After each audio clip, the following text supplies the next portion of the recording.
देवेंद्र आपने। सर मैं actually UPSC के उसमें इन्विजिलेटर ड्यूटी में मेरी ड्यूटी लग गई थी। अच्छा अच्छा। वो सीडीएस वालों का एग्जाम था तो उसमें मेरा डिटेलमेंट था, तो इसलिए उसको नहीं अटेंड कर पाया। कोई नहीं, पता चलता है।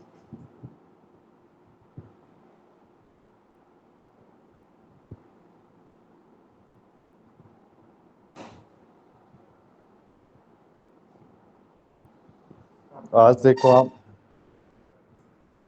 आज बेसिकली जो आज हमारा टॉपिक है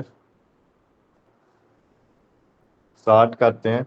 ठीक है ना, पिछली क्लास में हमने क्या क्या पढ़ा था मैं आपको बता देता हूँ एक बार देवेंद्र। वॉइस आ रही ना आपको क्लियर? हाँ सर, आ रही है सर। आ रही है ना, एक मिनट मैं दिखा देता हूँ। पिछली क्लास में देखो हमने क्या क्या पढ़ा था।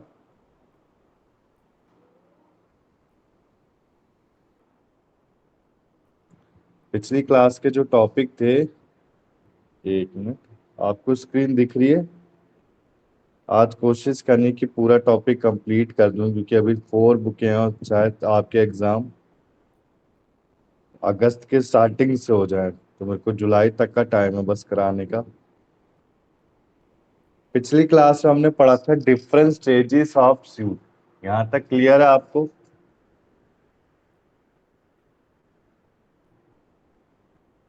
वॉइस आ रही देवेंद्र आपको?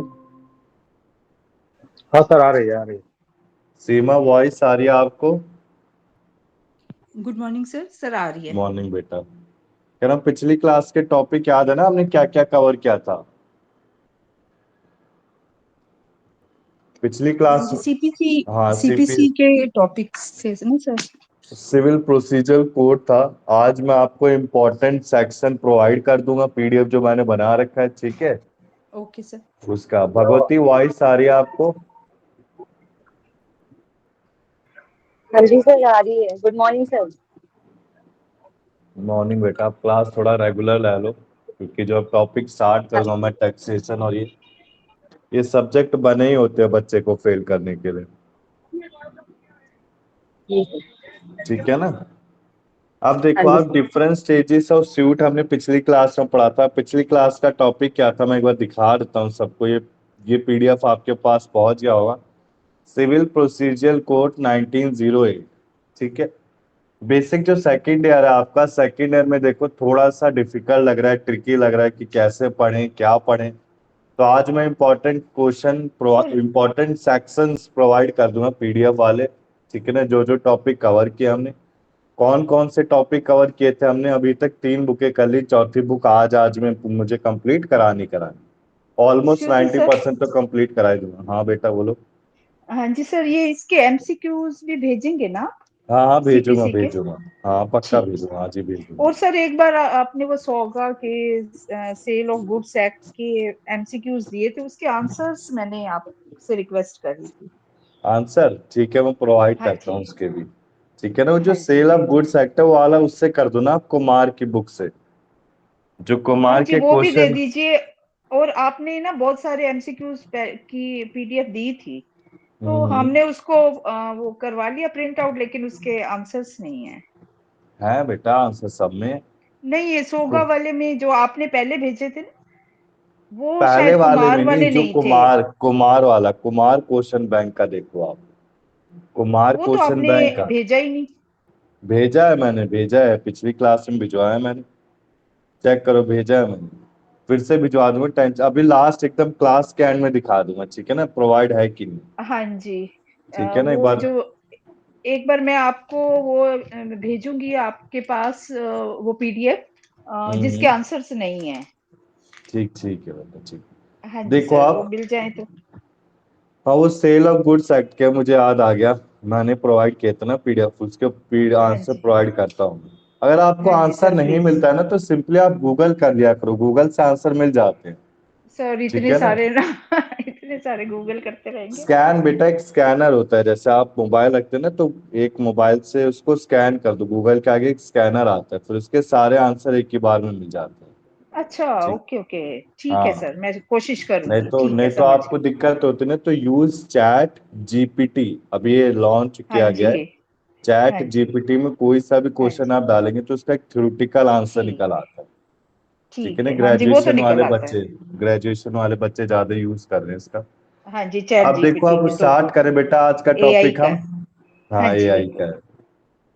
ठीक है ना, अब स्टार्ट करें हम। देखो, हमने पिछली यस सर। क्लास में किरण वॉइस आ रही है आप भगवती आपको? हाँ जी सर, आ रही है। आ रही है ना? अब देखो, पिछली क्लास में मैंने क्या स्टार्ट किया था, सिविल प्रोसीजर कोड। हमारे 3 बुकें कंप्लीट हो गई। कौन कौन सी? फर्स्ट, स्पेसिफिक कॉन्ट्रैक्ट एक्ट, जिसमें सेल पार्टनरशिप दोनों था। सेकंड बुक हमने की थी प्रॉपर्टी लॉ। प्रॉपर्टी लॉ में ट्रांसफर ऑफ प्रॉपर्टी पढ़ा, लॉ ऑफ एविडेंस पढ़ा। फिर हमने थर्ड बुक की law of evidence. Third book भी कंप्लीट थी हमारी। थर्ड बुक थोड़ी सी डिफिकल्ट लगी करने में सॉल्व हमें। फोर्थ बुक आपकी थी सिविल प्रोसीजर कोड। ये थोड़ा इजी टॉपिक था। सिविल प्रोसीजर कोर्ट में हम लिमिटेशन भी पढ़ेंगे। लिमिटेशन बेसिकली 3 इयर्स का ही होता है बस, कि हम कोर्ट में अप्लाई कब तक कर सकते हैं, 3 सालों तक, from the date of application. अब देखो, सिविल प्रोसीजर कोड 1908 के बारे में हमने क्या क्या पढ़ा था। डिग्री पढ़ी कि एक जजमेंट होता है। इसको जल्दी से 1 मिनट में करा देता हूँ। ये सारी चीजें हमने कवर की। प्लेस फॉर फाइलिंग सूट कहाँ पे होता है। इसके बाद देखो, आप इसको रीड कर लेना, आप सबके पास पीडीएफ प्रोवाइड है।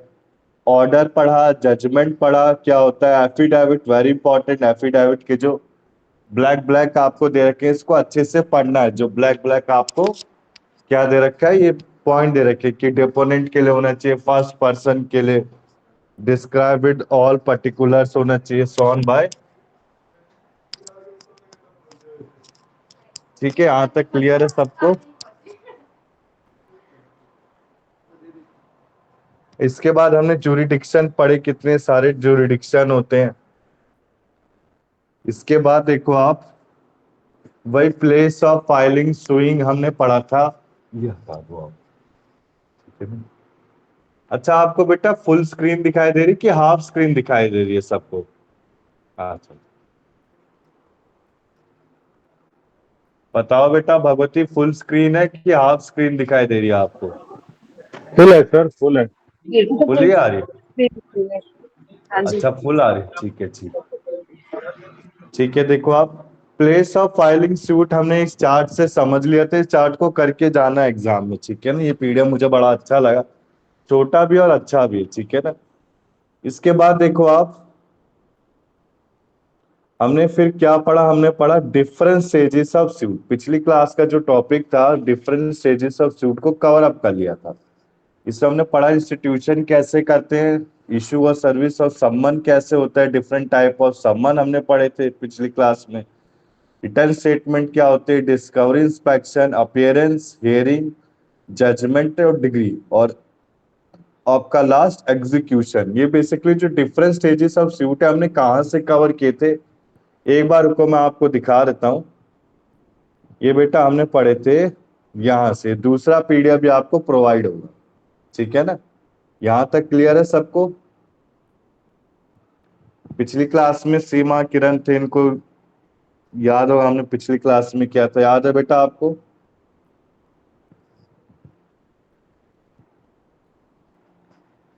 ठीक है देवेंद्र जी, इसको आप एक पढ़ लेना एक बार आप देवेंद्र, आपको समझ में आ जाएगा। ये 7 पार्ट्स में डिवाइड था, प्रोसीजर ऑफ सिविल ट्रायल। यहां तक क्लियर है? आगे चलूं मैं? चलो बेटा आगे। Yes sir. बताओ सीमा देवेंद्र, आगे चलो। पिछली क्लास में मैंने करा रखा है, दोबारा दोबारा रिवाइज करके वही आपका कोर्स फिर कंप्लीट नहीं हो पाएगा, कुछ पार्ट मिसिंग रह जाएगा।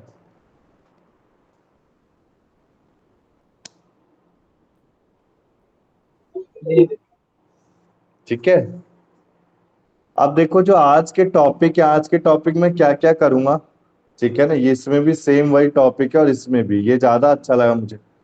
आज के जो टॉपिक है, स्टे ऑफ सूट क्या होता है, पेंडिंग सूट्स क्या होते हैं, डॉक्ट्रिन ऑफ, पहले मैं रीजॉइंडर रीएप्लीकेशन अभी कराता हूँ, उससे पहले हम क्या करेंगे, अपीयरेंस ऑफ पार्टी। ये मैंने पिछली क्लास में बता दिया था। अपीयरेंस ऑफ पार्टी कहने का मतलब है प्लांटिफ और डिफेंडेंट को दोनों को अपीयर होना होता है।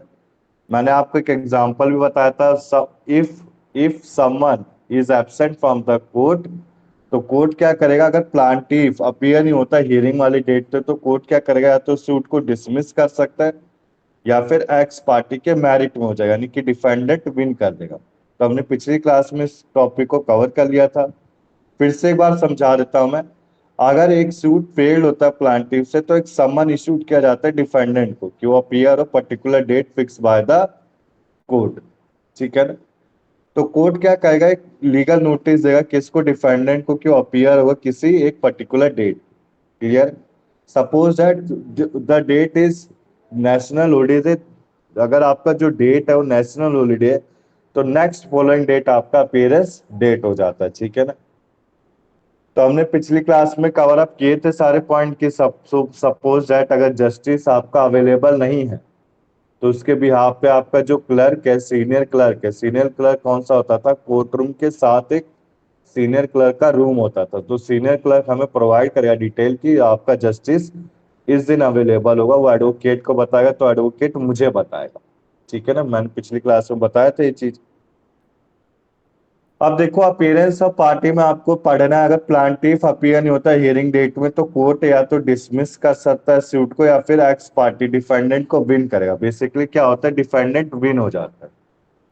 इसके बाद देखो आप, अगर डिफेंडेंट अपीयर नहीं हो रहा हियरिंग वाले डेट को तो जो कोर्ट है वो या तो अर्जन कर देगा। What is the meaning of अर्जन, बताओ बेटा देवेंद्र, अर्जन का मीनिंग क्या होता है। द कोर्ट इज अगले सुनवाई तक के लिए कोर्ट को स्थगित कर देता है उसके हियरिंग हाँ, को। Postpone, very good. तो पोस्टपोन हमने पिछली क्लास में भी टॉपिक ही कवर कर लिया था, आपके लिए करा रहा हूं मैं देवेंद्र, ठीक है ना। फिर से बस 5 मिनट का करा दूं, इंपॉर्टेंट है। या फिर एक्स पार्टी को मेरिट दे दिया जाएगा, एक्स पार्टी कौन, प्लांटिफ को मेरिट दे दिया जाएगा, ठीक है ना। यहाँ तक क्लियर है। तो बेटा देखो इन प्रैक्टिकल व्यू आपको बताता हूँ, जो कोर्ट केस फाइट करते हैं या फिर जो एडवोकेट बन जाते हैं, तो जो अगर प्लांटिफ अपीयर नहीं होता, सपोज दैट प्लांटिफ अगर अपीयर नहीं, तो क्या होता है, जो एक्स पार्टी यानी कि प्लांटिफ अगर अपीयर नहीं तो फर्स्ट होता है, डिसमिस कर दिया जाता है सूट को फॉर डिफॉल्ट के, ठीक है ना, 90% केसेस। और सेकंड, अगर डिफेंडेंट अपीयर नहीं है, अगर क्रिमिनल अपीयर नहीं होता है तो क्या होता है, जो मीटिंग है उसको अर्जन कर दिया जाता है। क्लियर है ना बेटा। तो दोनों में फर्स्ट फर्स्ट पॉइंट होता है, सेकंड पॉइंट बहुत रेयरली देखा जाता है कि दूसरी पार्टी को विन कर दिया जाए। अब बेटा इंडिया है तो इंडिया में ट्रैफिक तो होगा, प्रॉब्लम तो होगी सबके साथ, हेल्थ इश्यू होते ही, ठीक है ना। तो इसका मतलब ये नहीं कि दूसरी पार्टी को विन कर दिया जाए। तो फर्स्ट फर्स्ट केस होते हैं, but in somehow cases there will be the second, second हो सकता है, ठीक है ना। कुछ रेयर केसेस में होते हैं, सब में नहीं होते। जब कब होता है, जब आपने किसी का हिट हिट किया, मतलब कार से हिट किया है किसी को, ठीक है ना, या फिर आपने कोई मर्डर किया, तब सेकंड केस होता है। अब इसके बाद देखो आप, अब आता है आपका, हमने सर क्या, इसमें एक्स पार्टी का मतलब क्या हुआ सर? दूसरी प्लांटिफ के लिए डिफेंडेंट और डिफेंडेंट के लिए प्लांटिफ, ठीक है। समझा नहीं सर, फिर से बताइए। यानी देखो कि सर हम्म, एक पार्टी ना, जैसे अगर एक पार्टी आई नहीं, एब्सेंट है, तो जो डिसीजन है वो जो पार्टी प्रेजेंट है खाली एक ही पार्टी के फेवर में कर दिया जाएगा। सर ऐसे ही कहने का एक्स मतलब है पार्ट बेटा, समझो आप, प्लांटिफ के लिए डिफेंडेंट और डिफेंडेंट के लिए प्लांटिफ। सपोज प्लांटिफ अगर अपेयर नहीं है तो डिफेंडेंट के मेरिट में हो जाएगा केस, डिफेंडेंट विन कर देगा। और अगर डिफेंडेंट अपेयर नहीं तो प्लांटिफ के फेवर में केस आ जाएगा, प्लांटिफ विन कर देगा केस को, ठीक है ना। जो मैंने ये पार्टी आई है वाइस उसकी वर्षा फेवर के में हो रूप में जाएगा। समझा हाँ, जाए सर। वाइस वर्सा बेटा, वाइस वर्सा, वाइस वर्षा ठीक है। बोल रहे, जिसको बोल सकते हैं वाइस वर्षा, ठीक है हाँ, सर। आगे चलूं मैं अब। देखो आपका कोर्स भी कराना हाँ थोड़ा सर। लेंथी है कोर्स, ठीक है ना। अब देखो आप, अब आता है आपका स्टे ऑफ सूट। ये किसी को आइडिया है what is the meaning of stay of suit, पिछली क्लास में हमने कवर अप किया था। What is the meaning of doctrine of res sub judice, sub judice, और डॉक्ट्रिन सर ये ऑफ दो रेस डॉक्ट्रिन है जुडिकाटा। ना, एक तो हाँ, रेस सब्जुडाइज है और एक रेस जुडिकाटा डॉक्ट्रिन है। ऑफ रेस जुडिकाटा, ये आ सकता है आपका एमसीक्यू में, यही आता हाँ है। जी, जब अब दो देख, केसेस सिमिलर पैरेलल चलें तो एक को स्टे कर दिया जाता है, हाँ वेरी सब्सिक्वेंट गुड। वाले को। इसमें देखो वो आप तो हो गया। सेक्शन 10, ये मैंने सेक्शन के साथ प्रोवाइड कर रखा है चिकन। अब देखो सेक्शन 10 कहता है कि कोई भी कोर्ट प्रोसीड नहीं करेगा ट्रायल ऑफ एनी सूट जिसमें मैटर डायरेक्टली इशूज किया जाता है बिटवीन द सेम पार्टी। कहने का मतलब है आपका कि देयर मस्ट बी, इसके एसेंशियल्स पढ़ लो आप। जो शूट हो रहा है दोनों के बीच में सेम पार्टी होना चाहिए, एक मैटर और इश्यू है जो अर्लीस्ट इशू किया गया है, और there must be two suits initiated instituted at different times. कहने का मतलब है बेटा आपका रिजल्ट आया नहीं, ठीक है ना, आप कोई कोर्ट केस फाइट कर रहे हो और आपका रिजल्ट अभी पेंडिंग चल रहा है, तो आप पेंडिंग केस के साथ दूसरा एक नया केस किसी और के खिलाफ स्टार्ट नहीं कर सकते, ठीक है ना। तो स्टे और सूट कहने का मतलब है किसी भी सूट पे एक स्टे लगा देना, एक रोक लगा देना, किस लिए, कुछ समय के लिए। जैसे मैं आपको एग्जांपल दूंगा कुछ सूट के नाम, किसी को आइडिया है बेटा स्टे ऑफ सूट के कुछ एग्जांपल? देवेंद्र आपको आइडिया?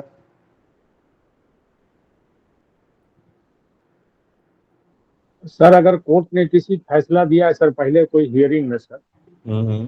और तो अब अगर स्टे देना होता तो उसी को अगली हियरिंग में अगर मैं अपोजिशन वाला जाता है और अपनी बातों को रखता है, अगर कोर्ट सेटिस्फाई होता है तो हम्म। तब तक से उस पर कोई डिसीजन देने से पहले एक स्टे दे देता है जिसको एवियांस भी बोलते हैं।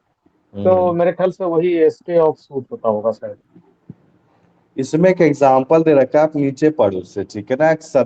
अब subsequent suit initiated in different court by defendant company against the plaintiff company with same allegation. इसको ध्यान से समझो कि एक सूट को फाइल किया गया डिफरेंट कोर्ट में। डिफरेंट कोर्ट कहने का मतलब है डिस्ट्रिक्ट कोर्ट और एक high court, by the defendant company against the plaintiff company with the same allegation. Clear है बेटा?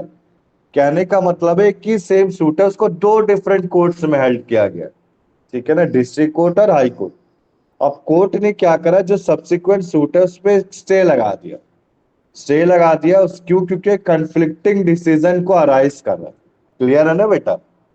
ये जो आपका स्टे ऑफ सूट है प्रैक्टिकली ऐसा पॉसिबल है नहीं, बट होता क्या है, कुछ कंपनीज, ठीक है ना, कंपनी जो मीडियम कंपनी आती है जिनकी पेड अप कैपिटल 10 करोड़ से ज्यादा है, जिनकी पेड अप कैपिटल करोड़ में आती है, वो क्या करते हैं अपने कोर्ट केस के लिए, क्या करती है, एनसीएलटी में भी फाइट कर रहे हैं और उन्होंने अपने एक लीगल नोटिस डिस्ट्रिक्ट कोर्ट में भी डाल दिया। क्लियर है बेटा? तो एनसीएलटी तो मैंने आपको बता दिया था, अपीलेट ट्रिब्यूनल होते हैं, यानी कि नेशनल कंपनी लॉ ट्रिब्यूनल, और आपका डिस्ट्रिक्ट कोर्ट आ गया। तो दोनों में अगर आपने लीगल नोटिस डाल दिया, दोनों में अपने केस को फाइट कर रहे हो, तो कोर्ट हेल्ड क्या करेगा, this is a violation of doctrine of res judice, therefore they consider the judgment as a conflicting decision को मानेंगे, उसके जजमेंट को कोर्ट के यानी कि जस्टिस के। तो क्या करेंगे, इस पूरे केस में क्या लगा देंगे, स्टे लगा देंगे, एक रोक लगा देंगे। यहां तक क्लियर है बेटा? आ गया सबको समझ में? जैसे इसका एक केस दे रखा है मैसर्स, ये एमएस का मतलब होता है मैसर, ठीक है ना, Messrs. Messrs word is use for proprietor business, ठीक है ना, जिनका एक सिंगल प्रोप्राइटर होता है या जो बिजनेस स्टार्ट करते हैं। ज्यादातर मैसर इलेक्ट्रिकल बिजनेस ही लगाते हैं मैसर्स वर्ड। तो Messrs Wing pharmaceuticals private limited and another Messrs Swan pharmaceuticals and others. यहां तक क्लियर? तो दोनों का कंपनी का नेम क्या हो गया बेटा, सिमिलर, ठीक है ना, एक प्लांटिव है और एक दूसरा डिफेंडेंट। इन दोनों ने क्या करा, अपने कोर्ट, अपने जो सूट है, एक सूट को डाला इन्होंने एनसीएलटी में और एक सूट को डाला इन्होंने डिस्ट्रिक्ट कोर्ट में। तो जस्टिस ने क्या हेल्ड किया, this is a violation of doctrine of res sub judice, therefore their judgement will result in conflicting decision। तो इसमें क्या लगा दिया गया, आपका स्टे ऑफ सूट लगा दिया गया। यहां तक क्लियर है बेटा? आगे चलो मैं। सर एक स्टे ऑफ सूट वो क्या हो सकता है सर, जैसे निचली अदालत के फैसले को ऊपरी अदालत ने चैलेंज किया और ऊपरी अदालत ने निचली अदालत के फैसले को स्टे कर दिया, वो क्या हाँ ये भी कहलाएगा? होता है, वो भी ये तो थ्योरेटिकल पार्ट है देवेंद्र इसी के लिए, ठीक है ना। ये जो मैंने आपको एग्जांपल दिया एक थ्योरेटिकल एग्जांपल है, जो आपने बोला वो भी सही है। ऊपर नहीं वाली सर, जो अदालत आप चार बता सर। रहे हैं ना सर, इसमें आप ऊपर देख रहे हैं प्लेंटिफ ने और डिफेंडेंट ने। सर हम्म। इसमें पहले प्लेंटिफ ने एक केस किया सर, और हाँ। बाद में डिफेंडेंट उसको चैलेंज करता है दूसरे कोर्ट में। हम्म। हम्म। तो जब डिफेंडेंट चैलेंज करता है तो जो प्लेंटिफ को पहले कोर्ट से जो फैसला मिला है उस पे स्टे लग जाता है, अगर कोर्ट अगर केस के मेरिट को देखता है तो। मेरे ख्याल से हम्म। ये यहाँ पे ये कहना चाह रहा है सर। मतलब कोर्ट ने क्यों स्टे लगा दिया, किस रीजन के बिहाफ पे? सर मैं एक एक वाकया हल्का सा 1 मिनट का लूंगा सर। हमारी कंपनी जो हाँ है ना, बिल्कुल। वो national highway and infrastructure development है, जो मिनिस्ट्री ऑफ ट्रांसपोर्ट का एक कारपोरेट है, हम्म। उसका कंपनी है सर। जैसे ये जोजिला टनल और ये सिलकारा टनल जो भी गिर गया था उत्तरकाशी हम्म। में, ये हमारी कंपनी बनाती है। हम्म। तो एक जोजिला टनल बन रहा है सर उधर JNK में, उस पे हमारी कंपनी ने उसके कॉन्ट्रैक्टर को किसी वजह से सस्पेंड कर दिया। अब उसको हम्म। वो क्या किया सर, वो जाके इधर दिल्ली कोर्ट के पहले ही, दिल्ली हाई कोर्ट के पहले उसने मीडिएशन में गए। मीडिएशन में जाके उन्होंने सुना नहीं और उन्होंने उसी के फेवर में अवार्ड कर दिया, और 6 करोड़ रुपए का हमारे कंपनी के ऊपर उन्होंने भुगतान करने के लिए कर दिया, 3 महीने जो उसका काम रोका था सस्पेंड करके। हम्म। हमारे कंपनी ने फिर हाई कोर्ट गए, हाई कोर्ट में चैलेंज किया उस अवार्ड को। तो हमारे हम्म। तो हाई कोर्ट ने क्या किया, वो जो जो मीडिएशन कोर्ट का जो ऑर्डर था उसको उन्होंने अबेंस में डाल दिया, स्टे कर दिया। हम्म। तो ये इस तरीके से प्लेंटिफ और डिफेंडेंट का इस तरीके से चीजें ऐसे होती है। प्लेंटिफ गया, उसको एक डिसीजन मिला लोअर कोर्ट में, फिर हम्म। डिफेंडेंट गया हायर कोर्ट में, जाके उसको चैलेंज कर दिया, उसको उस पर स्टे मिल गया। ये मेरे ख्याल से ये चीज बना लगता है सर यहाँ पे। हाँ करेक्ट है, ये भी मीनिंग करेक्ट है, ठीक है ना। मतलब दोनों का सूट क्या है, similar. If there is a suit similar in between two courts, लेकिन टू सर डिफरेंट ये कोर्ट्स। हाँ। देविंदर जी, ये जो आप कह रहे हो कि तो मीडिएशन वाले में हो गया था डिसीजन। मीडिएशन ने बिना कोई मेरिट को देखे, ध्यान बिना दिए हुए उन्होंने अवार्ड दे दिया, उस कॉन्ट्रैक्टर को दे दिया जिसको हमने सस्पेंड किया था। तो उसको उन्होंने अवार्ड कर दिया, उसको कुछ हमें 6 करोड़ करीब हर्जाना देने के लिए, डैमेजेस। तो हमारी कंपनी ने फिर जाके हाई कोर्ट में सूट किया, दिल्ली हाई कोर्ट में। तो उसके ऊपर हाई कोर्ट ने अवेंस लगा दिया, स्टे कर दिया उस कोर्ट को, उस तो फैसले वो को। केस अभी चल तो रहा होगा, इसका मतलब तभी स्टे हाँ कर अभी वो सकते हैं ना, कि सब, अगर चल हाँ रहा वो हो, सब, हाँ पेंडिंग हो। वो हाई कोर्ट में अभी, हाई कोर्ट में अभी भी सब जुडिस है। हाँ जी, हाँ जी, ठीक है, हाँ जी। ठीक है ना बेटा, आगे चलूं मैं अब? देवेंद्र थोड़ा सा सिलेबस मुझे भी कराना है, समझो यार। हाँ सर, ठीक है प्लीज ना, सर करिए। क्योंकि यार फिर रह जाएगा आपका। मुझे बोला भी गया, क्या पता 1 अगस्त से हो जाए, क्योंकि ये जो एग्जाम हो रहे हैं ना अब सबके एक एक महीने पहले ही हो रहे हैं। अब मई में S12 के हो रहे हैं, तो सबके एक एक महीने पहले हो रहे हैं। तो आपका जो सितंबर एग्जाम था वो अगस्त में हो सकता है। तो मुझे जुलाई तक एंड डेट दी गई है, ठीक है ना। तो मैं प्रोबेबली आपकी बेटा जून में एक्स्ट्रा क्लास रखवाऊंगा, ठीक है ना, सैटरडे। जून में एक्स्ट्रा क्लास रहेंगे, आप ये कंफर्म कर लीजिए। जून में क्या है, गर्मियों की छुट्टियां भी होती हैं, तो सुबह की मॉर्निंग की क्लास ही रखूंगा सैटरडे की। अब देखो डॉक्टर, यहाँ तक क्लियर है ना? अब रख लूँ ना मैं जून में अगर रखना चाहूँ? हाँ सर बताओ रख बेटा। लीजिए। सीमा, रख लूँ मैं क्लास? क्योंकि पेंडिंग रह जाएगा थोड़ा अभी, कोर्स टैक्सेशन और ये सब लेंथी है, अभी इजी नहीं है। ठीक है सर, अब जैसे देखो, आपको ठीक लगे। रखना पड़ेगा बेटा, ठीक है ना। Doctrine of res judicata. अब ये रेस जुडिकाटा क्या होता है? देखो आप, रेस जुडिकाटा कहने का मतलब है कि जो टाइम का कोर्ट है उसको वेस्ट नहीं करना चाहिए। कहने का मतलब है अगर उसने एक डिसीजन सुना दिया, doctrine of res judicata very easy. Suppose plaintiff and defendant का केस है, ठीक है ना। डिफेंडेंट ने विन कर दिया केस को, किसमें? डिस्ट्रिक्ट कोर्ट में। तो आप उसी केस को, सिमिलर केस को क्या कर सकते हैं? डिस्ट्रिक्ट कोर्ट में लीगल नोटिस देके अप्लाई नहीं कर सकते हैं, ठीक है ना। कहने का मतलब है अगर आप अप्लाई कर रहे हैं तो वायलेशन कर रहे हैं आप किसका? डॉक्ट्रिन ऑफ रेस जुडिकाटा का। क्लियर है यहाँ तक? आप अप्लाई कहाँ करेंगे? उसके अपर हाई कोर्ट में करेंगे। क्लियर है यहाँ तक? तो डिस्ट्रिक्ट कोर्ट में अगर कोई कोर्ट केस को लूज कर जाता है तो अप्लाई कहाँ करेगा? हाई कोर्ट में। हाई कोर्ट में हार जाता है तो सुप्रीम कोर्ट में अप्लाई करेगा। तो सेक्शन 10 और 11 मैंने अच्छे से पढ़ लिया, इसको सेक्शन को भी लर्न कर लेना इंपॉर्टेंट है।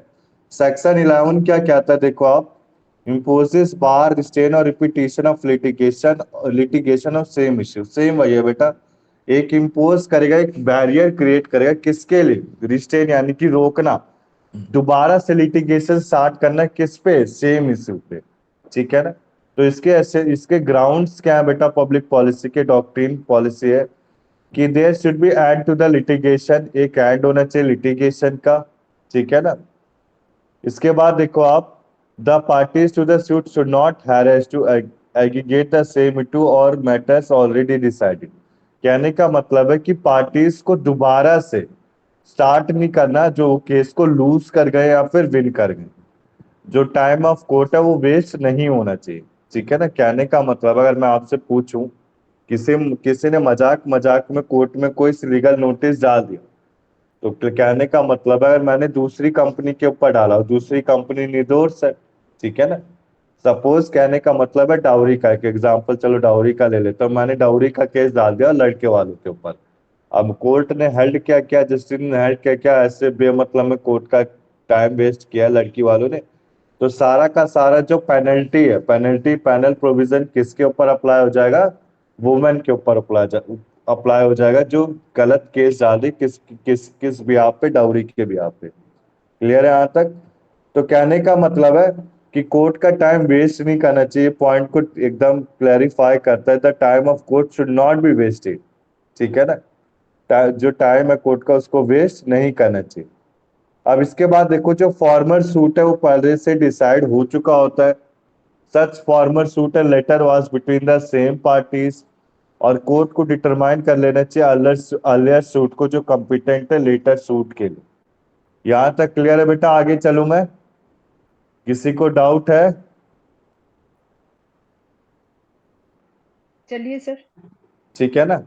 अब देखो, अब आता है बेटा difference between res sub judice and res judicata. Basically आपका ये डिफरेंस है क्या? देखो, रेस सब्जुडाइस क्या, bar the trial of a suit in the matter pending adjudication in the previous suit. कहने का मतलब है एक रोक लगा देगा सूट के ऊपर, किसके? प्रीवियस सूट जो हेल्ड किया जा रहा है।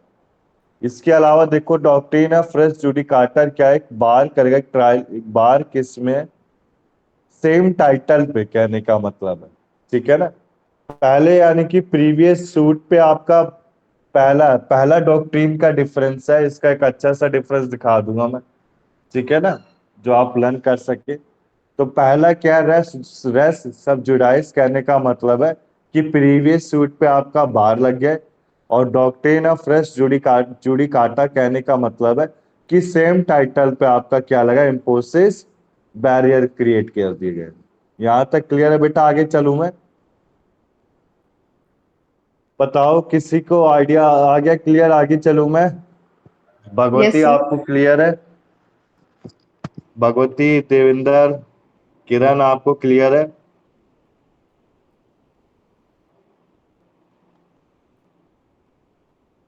वॉइस आ रही है बेटा सबको? अब देखो, अब आपका टॉपिक मैंने एक छुड़वा दिया था ऊपर, पहले उसको कर दूं तो रह ही जाता है। अब देखो, अब आपका आता है, हाँ ये रहा, रीजॉइंडर एंड रिप्लिकेशन। ये रीजॉइंडर और रिप्लिकेशन कहने का मतलब है क्या? बेसिकली जो रीजॉइंडर और रिप्लिकेशन है, ये बेसिकली आपका क्या है, किससे रिलेट करता है? सेट ऑफ और काउंटर क्लेम से रिलेट करता है, ठीक है ना। तो किसी को आइडिया है बेटा इसके बारे में, रीजॉइंडर और रिप्लिकेशन के बारे में? फिर स्टार्ट कराऊं मैं से। वॉइस आ रही देवेंद्र, सीमा आपको क्लियर, इसको इसके बारे में कुछ आइडिया है आपको? सर ये जैसे एक पहले प्लेंट डाला, प्लेंट का जो आंसर हम्म डब्ल्यूएस से आया, रिटन स्टेटमेंट से, तो रिटन हम्म स्टेटमेंट का जो आंसर प्लेंटिफ ने दिया ना, हम्म वो मेरे ख्याल से रेप्लिकेट करना होता है, और जो उसका रेप्लिकेशन का जो आंसर डिफेंडर देगा, तो उसका मेरे ख्याल से दूसरा कौन से वाला था सर? रिजॉइंडर। रेप्लिकेशन, रीजॉइंडर, हाँ। रिजॉइंडर, हाँ जी। तो कुछ तो ऐसा देखो होता आप, है शायद। रिजॉइंडर और रिप्लिकेशन कहने का मतलब है एक रिटर्न स्टेटमेंट और एक रिप्लाई, किसका? प्लेंटिफ का, पिटिशनर का। by way of defense to raise the counter affidavit or written statement our defendant respondent। कहने का मतलब है रिजॉइंडर रिप्लिकेशन, कहने का मतलब है प्लांटिफ का एक पलट जवाब, ठीक है ना, पलट से जवाब दे दिया किसको, डिफेंडेंट को, कि वो क्या करे, एक रेस करे काउंटर एफिडेविट या फिर रिटर्न स्टेटमेंट को रेस करे। यहां तक क्लियर है बेटा? आगे चलूं मैं। अब ये जो कुछ स्टेटमेंट होते हैं सब्सिक्वेंट प्लीडिंग होते हैं, ठीक है ना, कि कोर्ट को लीव एसेंशियल है बिफोर एनी पार्टी प्रेजेंट और फर्दर प्लीडिंग के लिए। यहां तक क्लियर है? इसके बाद देखो थर्ड पॉइंट क्या कह रहा है आपसे, कि जो सब्सिक्वेंट प्लीडिंग है वो फाइल करा जाएगा बिना लीव ऑफ कोर्ट के, मतलब कोर्ट को बिना छोड़े, ठीक है। Is the written statement file by the way of defence to set off and counter claim. अब ये set off and counter claim क्या है, किसी को आइडिया है देवेंद्र सीमा आपको? सर सेट ऑफ तो कुछ सेटलमेंट कर लेना, जैसे मान लीजिए मेरे को किसी ने प्लेंटिफ ने कोई केस बनाकर भेजा है और कहा है कि तुमने मुझे 5,000 रुपीज देने हैं, तो मैं उसे कह सकती हूँ सेट ऑफ में कि मैंने 2,000 तुम्हें पहले दिए थे, तो कोर्ट वो सेटलमेंट करवा देगी कि वेरी 3,000 गुड। दिलवा देगी। कुछ सिमिलर ऐसा है कुछ है। Counter claim. काउंटर क्लेम जैसे उसने कहा कि 5,000 मैंने लेने लेने आपसे, उसने केस डाला और मैंने कहा मैंने तुमसे 10,000 लेने हैं, तो वो काउंटर क्लेम टाइप हो जाएगा शायद। करेक्ट, मैंने एकदम अपना काउंटर क्लेम कर दिया। काफी हद तक सिमिलर। अभी इसको ओवर शो करते हैं हम, इसको पढ़ते हैं अच्छे से। अब देखो जब कोई रिजॉइंडर या रिप्लिकेशन के लिए फाइल करता है तो पार्टी को अलाउ नहीं कि वो गैप या अपनी प्लीडिंग में लाकुना लाकुना छोड़े, लाकुना यानी कि गैप्स। यहां तक क्लियर है? Not again a party can party introduce new material, ठीक है ना। यहां तक क्लियर है बेटा? मान लो अगर कोई रिजॉइंडर या रिप्लिकेशन के लिए अप्लाई कर रहा है तो पार्टी अलाउ नहीं कि वो गैप को छोड़े या लाकुना को छोड़े अपने प्लीडिंग में। क्लियर है यहां तक सबको बेटा? अब देखो आगे चलते हैं हम, क्या करना है आज का टॉपिक हमें कवर। आज का टॉपिक है सेट ऑफ काउंटर क्लेम और इक्विटेबल सेट ऑफ, ठीक है ना। तो देखो आप सेट ऑफ कहने का मतलब है कि एक रेसिप्रोकल इक्विटेबल ऑफ डेब्ट between the plaintiff and defendant. यहाँ देखो आप जब एक सूट हो रहा है रिकवरी ऑफ मनी का, तो डिफेंडेंट क्या क्लेम करेगा प्लांटिफ से कि एक सर्टेन, हाँ कहने का मतलब है प्लांटिफ और डिफेंडेंट है बेटा, ठीक है ना। जैसे सीमा ने बताया एकदम करेक्ट बताया, हमें काफी हद तक सिमिलर है। अब प्लांटिफ क्या कह रहा है डिफेंडेंट से कि डिफेंडेंट को मैंने पहले 4,000 का उनका डेप्थ था, 4,000 में से जो प्लांटिफ है उसने 2,000 ऑलरेडी पे कर चुका है, अब रिमेनिंग उसको 2,000 पे करने। तो अपने फेवर में वो क्या करेगा, एक एप्लीकेशन किसको प्रोवाइड करेगा, डिफेंडेंट को, कि ये देखो मैं डेप्थ एक लीगल नोटिस प्रोवाइड करेगा कि मैंने 2,000 आपको प्रीवियसली पे कर रखा है, ट्रांजेक्शन को दिखा के। अब इसके बाद वो कितना पे करेगा, रिमेनिंग 2,000। तो इसे क्या बोला जाएगा, सेट ऑफ। अब आता है काउंटर क्लेम। काउंटर क्लेम कहने का मतलब है something claim by other party against the set of made by the first party. कहने का मतलब है, अब सेट ऑफ मैंने डाल दिया, सेट ऑफ कहने का मतलब है कि मैंने प्रीवियसली एज अ प्लांटिफ मैंने डिफेंडेंट को प्रीवियसली 2,000 पे कर दिया, अब रिमेनिंग मुझे कितने पे करने, 2,000। बट डिफेंडेंट अब क्या करेगा कि डिफेंडेंट को पता चलेगा कि अब इसको 2,000 पे करने, तो डिफेंडेंट क्या करेगा, अपने फेवर में काउंटर क्लेम क्रिएट करेगा, काउंटर क्लेम को बनवाएगा। लीगल नोटिस से होता है काउंटर क्लेम, ये बेसिकली मनी के टर्म्स में यूज किया जाता है, ठीक है ना, जब मनी का सूट चल रहा है। मनी सब्जेक्ट मैटर है सूट का। तो counter claims means something claimed by other party against the setup made by the first party. A defendant in a suit may, in addition to the right of pleading, a set up by way of counterclaim against the claim of plaintiff। इसके बाद देखो last point क्या कह रहा है, equitable setup. अब ये equitable setup क्या है, अगर मान लो डिफेंडेंट को परमिट किया गया सेटअप के क्लेम के लिए, तो क्या कर सकता है, एक असर्टेन सम ऑफ मनी के फेवर में आपका equitable setup. Equitable setup basically arises in the case of a certain sum of money where the claim arises out of the same transaction. कहने का मतलब है इक्विटेबल सेटअप भी setup के similar है, बट इन किसके लिए होता है? सर्टेन सम ऑफ मनी के लिए होता है, जब आपका ट्रांजेक्शन आपका क्या है? सेम है। यहां तक क्लियर है बेटा? आगे चलूं मैं? बताओ बेटा, सीमा देवेंद्र यस वॉइस सर। आ रही है आपको? हाँ जी सर। देवेंद्र वॉइस आ रही है? हाँ सर, आ रहे। आ रही है ना बेटा? बीच में कहीं चले जाते हो क्या आप सब? संडे का दिन है, नहीं समझता सर, हूँ। नहीं नहीं, नहीं। नहीं, मैंने 2 बार देवेंद्र बोला, आपने सुना नहीं, आपने रिप्लाई नहीं किया। पहले मैंने आपसे पूछा ना कि आपको ये आइडिया है, देखो एक बार पढ़ लो। मैंने आपसे पूछा, देखना देवेंद्र एक बार स्क्रीन में, कि रिजॉइंडर और रिप्लिकेशन का मीनिंग आपको आता है बेटा कि नहीं आता है? बताओ, रिजॉइंडर और सही रिप्लिकेशन। सही सर। नहीं, रिच बाइंडर का तो समझ में थोड़ा आ रहा था, क्योंकि जो हम्म। हमने प्लेंटिफ ने जो उसके प्लेंटिफ के डिफेंडेंट ने जो चीजों को दिया हो, उसके ऊपर शायद रिजॉइंडर डालते हैं। हाँ, करेक्ट है। हमने कोई सूट फाइल किया है, उसके ऊपर हम्म। डिफेंडेंट ने रिप्लाई किया है, तो फिर मैं अगर जो करूंगा वो रिजॉइंडर होगा हम्म। प्लेंटिफ की तरफ से, तो मुझे ऐसा लगता है। और फिर हम्म। रिप्लिकेशन का मुझे समझ नहीं आया। रिप्लिकेशन इन अपोजिट है बेटा, जैसे प्लांटिफ का रिप्लाई डिफेंडेंट के लिए, वही डिफेंडेंट का रिप्लाई प्लांटिफ के लिए क्या होगा? रिप्लिकेशन। ठीक है ना? तो अपोजिट समझ गया अपोजिट है, सर। मैंने वाइस मैंने वर्सा। कहने का मतलब ये हुआ कि रिजॉइंडर का रिप्लाई जो देगा वो रिप्लिकेशन के रूप में हो जाएगा। हाँ, करेक्ट है। अब देखो, मैंने सेट ऑफ काउंटर क्लेम पढ़ लिया, ठीक है ना, और इक्विटेबल सेटअप। अब इसका डिफरेंस कर लेते हैं बेटा, ठीक है ना? लीगल सेटअप और इक्विटेबल सेटअप का डिफरेंस क्या है, इसको एग्जाम में पढ़ के जाना है, ठीक है ना? इस पीडीएफ को अच्छे से गो थ्रू कर लेना, बहुत ही अच्छा पीडीएफ है।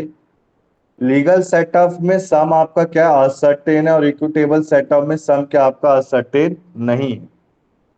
इसके बाद देखो, क्लेम आपको ओरिजिनेट नहीं होता सेम ट्रांजेक्शन से, इक्विटेबल सेटअप में क्लेम आपको ओरिजिनेट होता है सेम ट्रांजेक्शन से।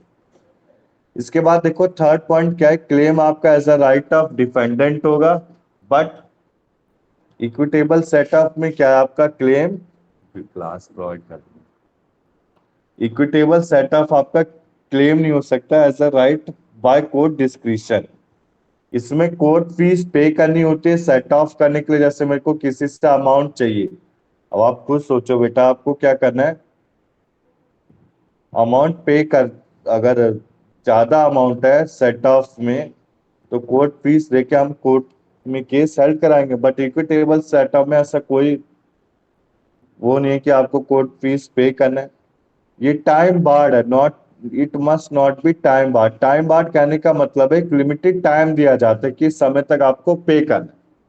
तो कहने का मतलब है लीगल सेटअप, और कहने का मतलब है कोई टाइम नहीं होता, इसमें कभी भी पे कर सकते हैं। But in equitable setup there is a time barred, however if the defendant claim is time barred, he can claim only a much amount as given in the plaintiff claim. यहां तक क्लियर है बेटा? आगे चलूं मैं? ये easy easy topic है, आज का जो क्लास है बेटा ज्यादा कठिन नहीं है हमारी। आज की क्लास में इजी इजी टॉपिक ही कवर अप करेंगे हम। अब आगे चलूं मैं? बताओ बेटा, यस देवेंद्र, सर। सीमा, किरण, आगे चले हम? हाँ सर, चलिए चलिए। ठीक है ना? अब देखो, अब आपका टॉपिक आता है इंजेक्शन। याद है आपको बेटा इंजेक्शन क्या होता था? देवेंद्र, सीमा, याद है आपको इंजेक्शन हमने पढ़ा था? What is the meaning of injection?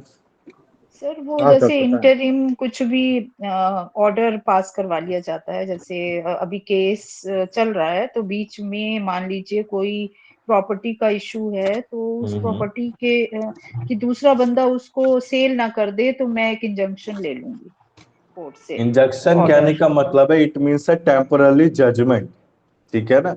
एक टेम्पररी कोर्ट्स जजमेंट ऑर्डर या। प्रोवाइड की गई। तो देखो, हाँ बेसिकली जी सर। टेम्पररी इंजेक्शन आपका क्या है कि involve at to preserve the subject matter in existing condition. अब जो टेम्पररी इंजेक्शन है आपके कुछ ऐसे होते हैं कि आप कंटिन्यू कब तक कर सकते हैं? स्पेसिफाइड डेट तक। जब तक एक further of order of court नहीं प्रोवाइड किया जाता है, या आपका ग्रांट किसी भी स्टेज ऑफ सूट में किया जा सकता है। ठीक है ना। टेम्पररी इंजंक्शन कहने का मतलब है, जैसे हमने फैमिली लॉ में पढ़ा था, किसी का डाइवर्स का केस चल रहा है, सबसे पहले क्या होगा, जुडिशियल सेपरेशन होगा 1 साल का। 1 साल के बाद डाइवर्स के लिए अप्लाई करते थे, हमने पढ़ा था फर्स्ट ईयर में।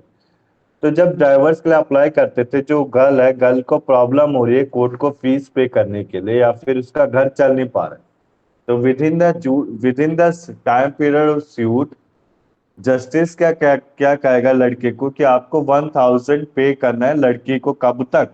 जब तक आपका कोर्ट केस फाइनलाइज नहीं हो जाता, यानी कि आपको एक डिग्री जजमेंट प्रोवाइड नहीं की जाती।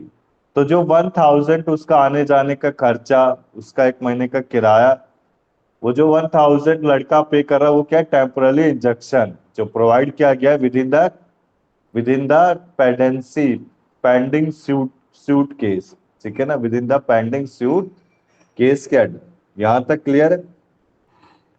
अब देखो आप, केसेस कौन से होते हैं के कोर्ट के जो ग्रांट करता है टेम्पररी इंजंक्शन? जब आपका एक प्रॉपर्टी इन डिस्प्यूट है, एक डेंजर है कि वेस्ट डैमेज हो जाए, अनलिमिटेड हो जाए। कहने का मतलब है, मेरी कोई प्रॉपर्टी है, अब मुझे डर है कि वो डेंजर में उसको बर्बाद या डैमेज ना हो, तो मैं क्या कर सकता हूँ, टेम्पररी इंजेक्शन के लिए अप्लाई कर सकता हूँ। किस में? एफिडेविट में।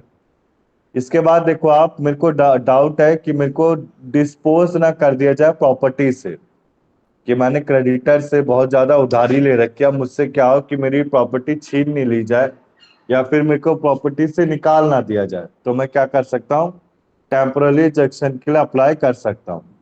इसके बाद लास्ट पॉइंट आता है, अगर डिफेंडेंट, ठीक है ना, ध्यान से समझेंगे हम, डिफेंडेंट क्या कर रहा है, थ्रेटन कर रहा है, यानी कि धमकी दे रहा है प्लांटिव को कि मैं तुम्हें प्रॉपर्टी से निकाल दूंगा, या फिर इंजरी प्रोवाइड कर रहा है प्लांटिव को, तो इस केस में क्या होगा, टेम्पररी इंजेक्शन के लिए अप्लाई किया जा सकता है। आगे चलूं बेटा मैं?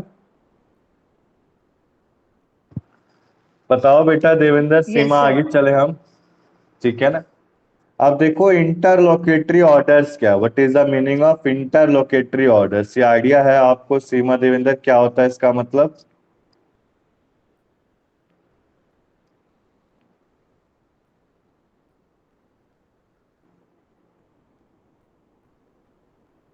No sir. वॉइस आ रही? हाँ बताओ बेटा।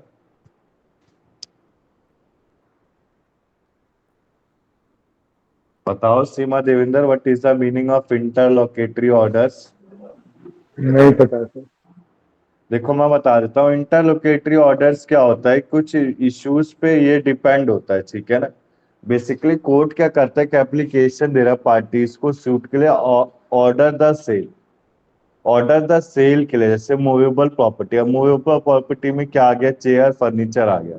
तो चेयर फर्नीचर को अगर हम सेल करते हैं, ठीक है ना, कब, बिफोर द जजमेंट, ठीक है ना, बिफोर द जजमेंट, अगर हमारा कोर्ट का केस चल रहा है किसके लिए, प्रॉपर्टी के लिए चल रहा है, तो प्रॉपर्टी के लिए केस चल रहा है, तो हम क्या कर सकते हैं, पेंडेंसी ऑफ सूट, यानी कि सूट की पेंडेंसी के तहत किसी भी मूवेबल प्रॉपर्टी को सेल नहीं कर सकते।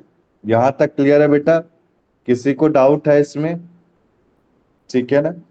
तो ये क्या होगा आपका, एक desirable to sold at once which is subject to speedy and natural decay.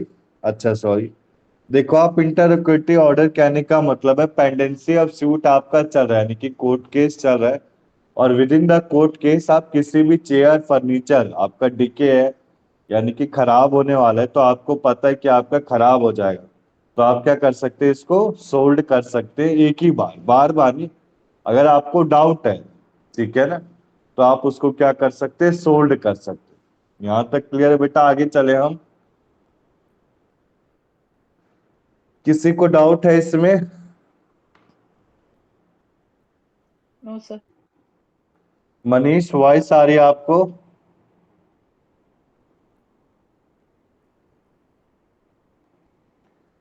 अब देखो आपका, मैंने आपको क्या पढ़ा दिया, टेम्पररी इंजंक्शन हो गया, इंटरलोक्यूटरी ऑर्डर्स कर लिया, ठीक है ना।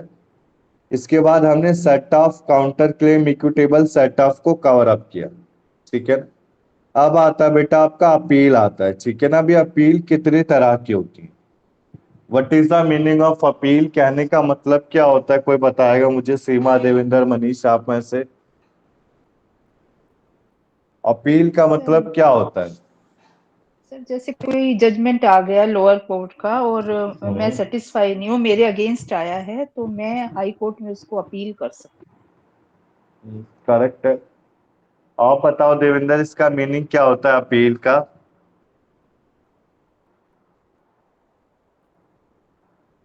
सर कोई डिसीजन आया उसके अगेंस्ट में वो अपर कोर्ट को अपनी बातों को कहना है एप्लीकेशन के माध्यम से।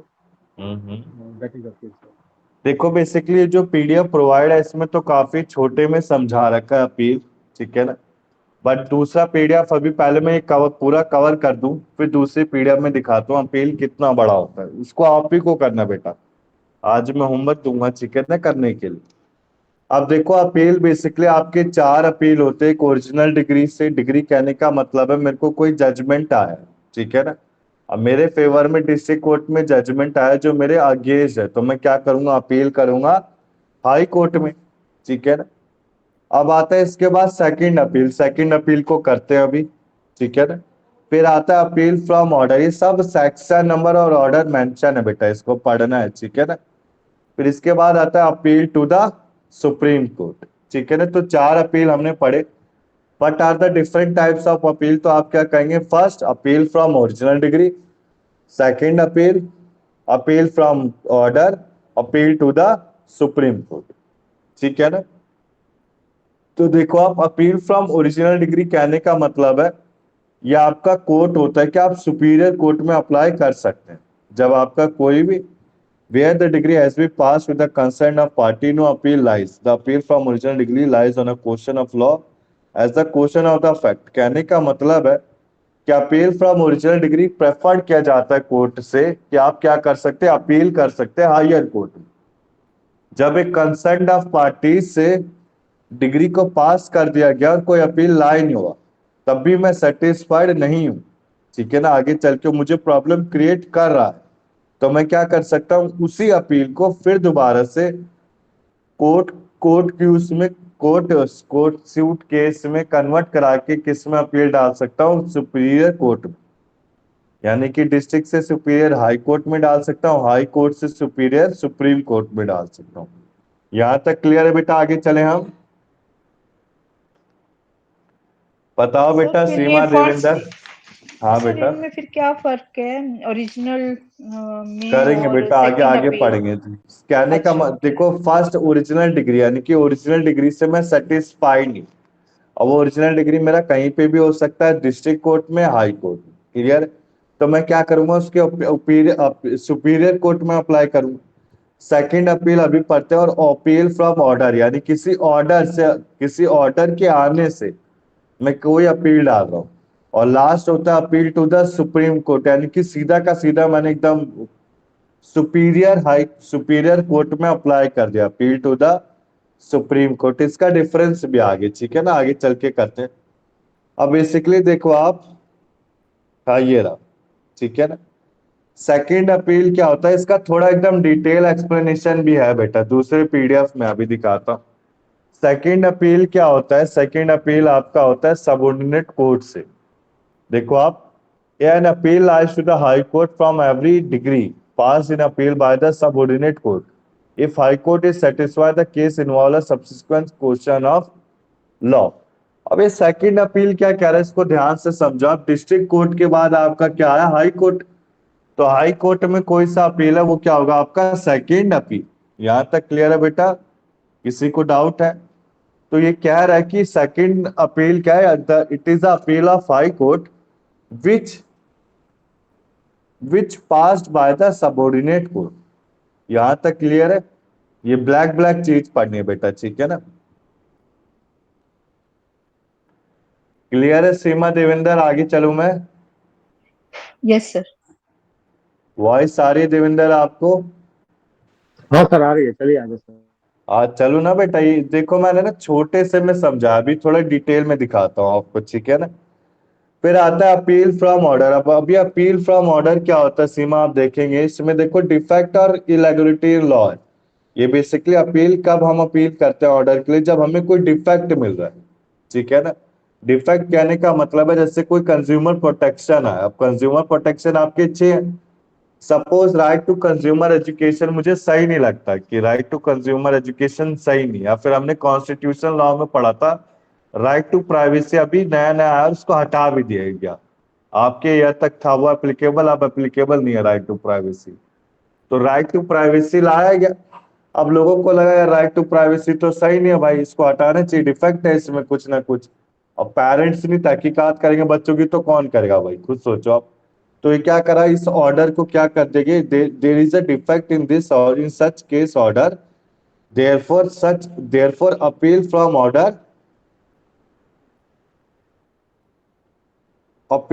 ऑर्डर को अप्लाई कर दिया गया। ठीक है ना बेटा। तो अपील फ्रॉम ऑर्डर किस पे लाया होता है, on the basis of defect और इरेगुलेटरी इन लॉ। और अगर दूसरे केस में देखा जाए तो अपील फ्रॉम ऑर्डर को अलाउड नहीं किया जाता है। अब आगे चलो बेटा, किसी को डाउट है इसमें? No sir. आ रहा है ना देवेंद्र आपको समझ में? बेटा ये इजी टॉपिक था, इसी के लिए मैंने इसको कराया, ठीक है ना। मैं सोच समझ के चलता हूँ, चीजें पढ़ाता हूँ हर जगह, चाहे कहीं पे भी पढ़ाता हूँ, ठीक है ना। तो देखो मैंने सोच समझ के इसलिए पढ़ा रहा हूँ, इसका रीजन क्या है, पहले मैं एक टफ टॉपिक लेता हूँ, फिर एक इजी, फिर एक टफ, फिर एक इजी, ठीक है ना, थोड़ा कॉन्फिडेंस बिल्ड हो। तो देखो अपील फ्रॉम ऑर्डर हमने पढ़ लिया, सेकंड अपील पढ़ लिया, अब लास्ट आता है अपील टू सुप्रीम कोर्ट, ठीक है। तो सुप्रीम कोर्ट का अपील क्या होता है, देखो appeal to the supreme court will lie from any judgement, decree of final order pass by the high court in exercise of original jurisdiction. अब देखो ध्यान से समझो, मैं चारों अपील को फिर से समझाता हूँ। चार अपील कौन से थे? फर्स्ट था appeal from original degree, original degree आने की मैं ओरिजिनल डिग्री से सेटिस्फाइड हूं तो मैं सुपीरियर में अप्लाई करूं। देखो एक शॉर्ट में समझाता हूं, अपील फ्रॉम ओरिजिनल डिग्री क्या है, apply to superior court, clear.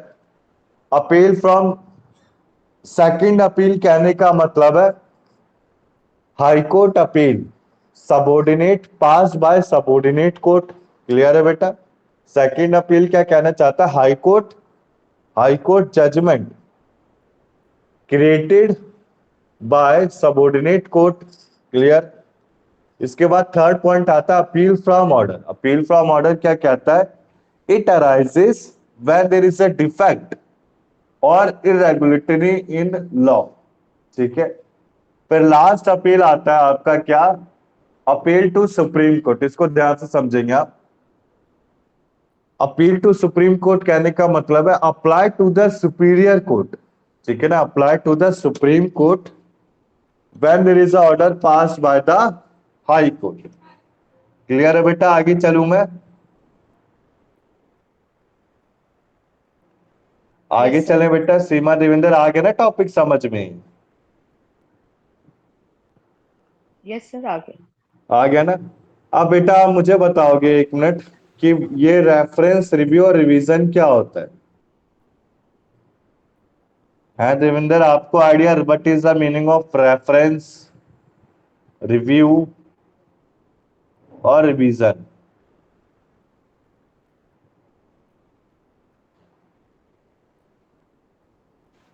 Sir review का तो समझ में आ रहा है सर कि सेम कोर्ट में अगर उसको कुछ चीजों को और तथ्य में ले आके उस डिसीजन को एक बार फिर से सोच और कोर्ट को सोचने के लिए, विवश करने के लिए जो एप्लीकेशन डालते हैं उसको रिव्यू एप्लीकेशन बोलते हैं। हाँ रेफरेंस, रेफरेंस का तो रेफरेंस का नहीं समझ में, याद नहीं आ रहा है।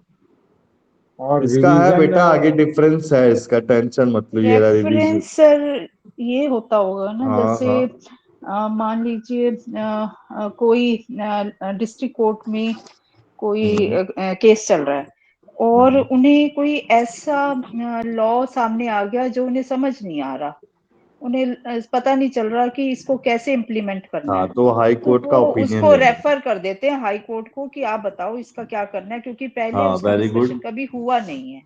हाँ वेरी गुड, काफी हद तक सिमिलर है। रिवीजन का मतलब इसमें बेटा किसी को इसमें आइडिया?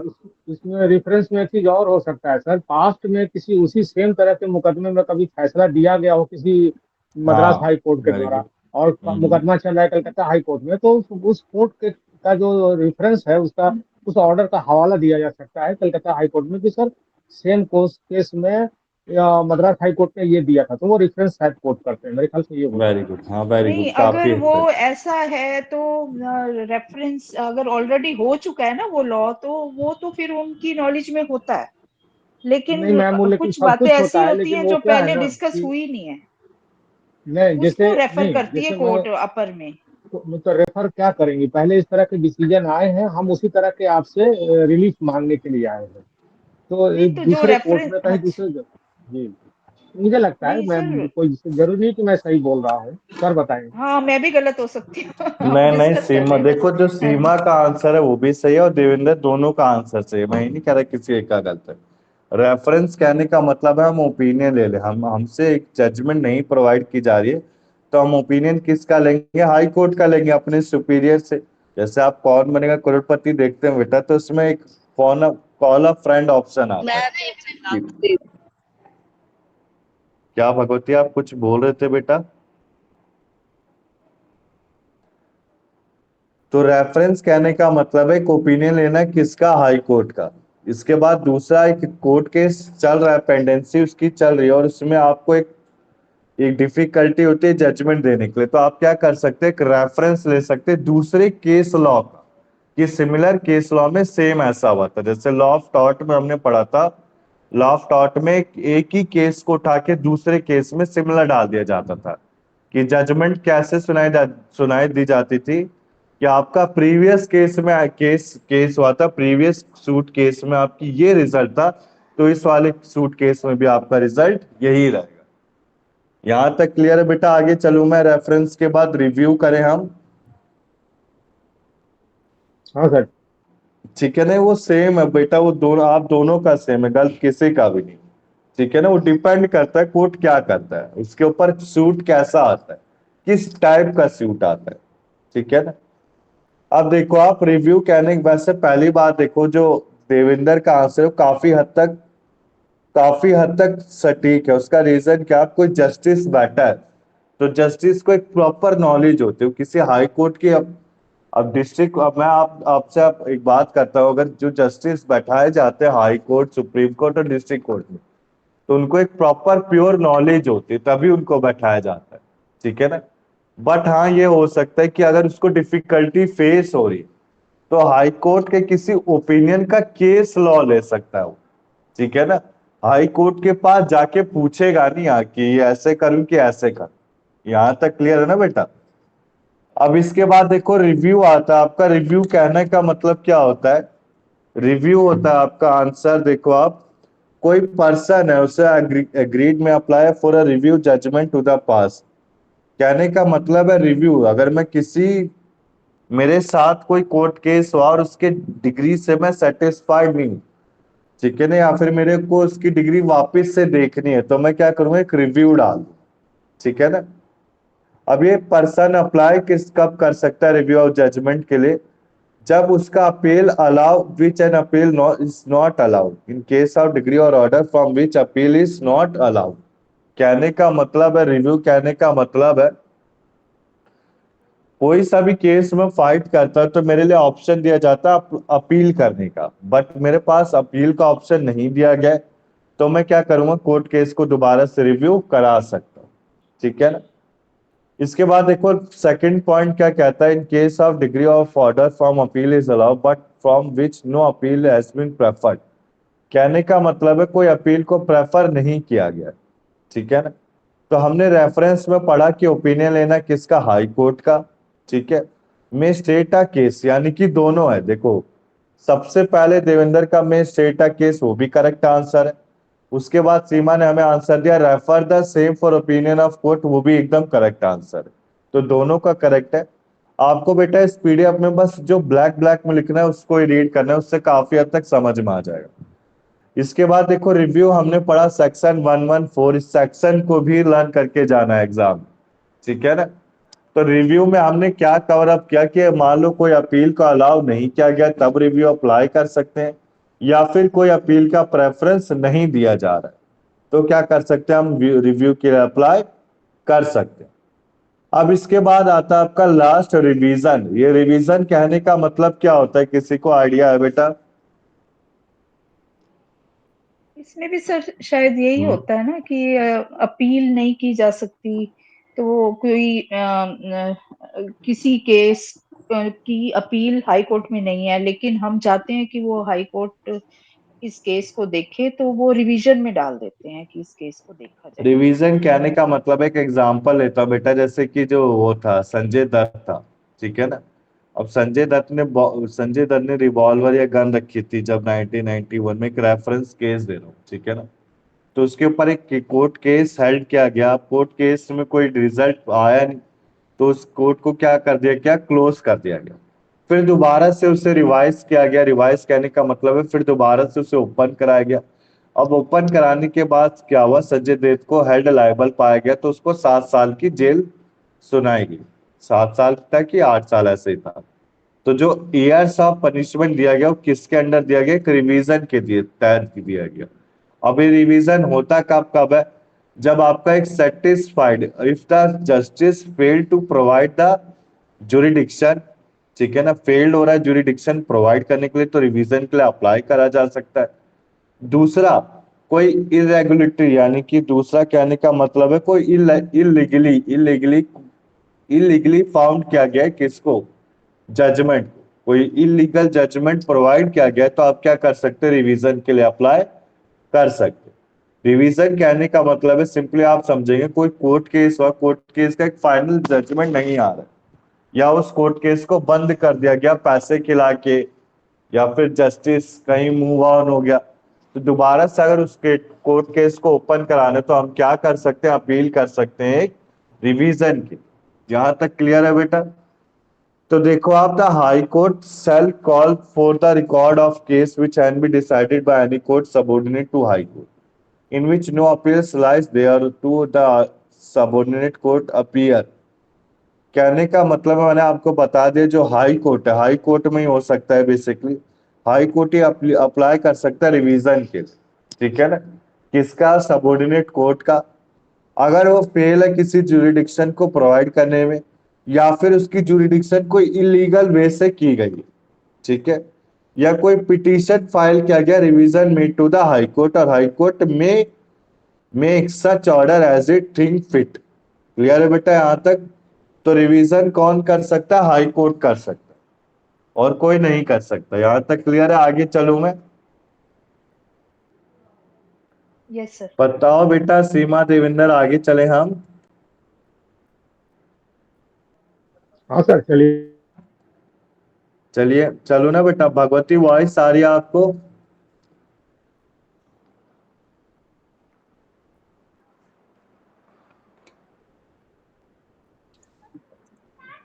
हाँ जी सर, आ रही।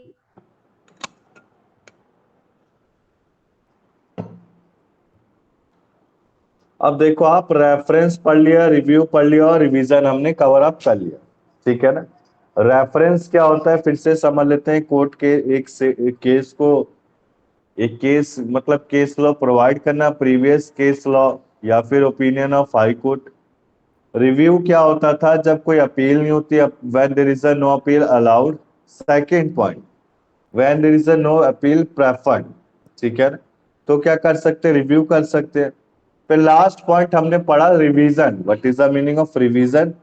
रिवीजन कहने का मतलब है, देखो आप समझो कि जुरिडिक्शन आपका फेल हो रहा है, जुरिडिक्शन नहीं हो पा रहा है, वेस्टेड बाय लॉ, या फिर कोई जुरिडिक्शन इलीगली किया गया, तो हाई कोर्ट ही क्या कर सकता है, एक पिटीशन डाली जाएगी हाई कोर्ट में। हाई कोर्ट ही क्या करा सकता है, रिवीजन को दोबारा से स्टार्ट करा सकता है। अब बेटा आप देखो, आप डिफरेंस आता है आपका रिवीजन एंड अपील का, इसको अच्छे से पढ़ लेते हैं एक बार। एक अपील फॉर रिवीजन आपका हाई कोर्ट में ही हो सकता है, मैंने अभी आपको बता दिया।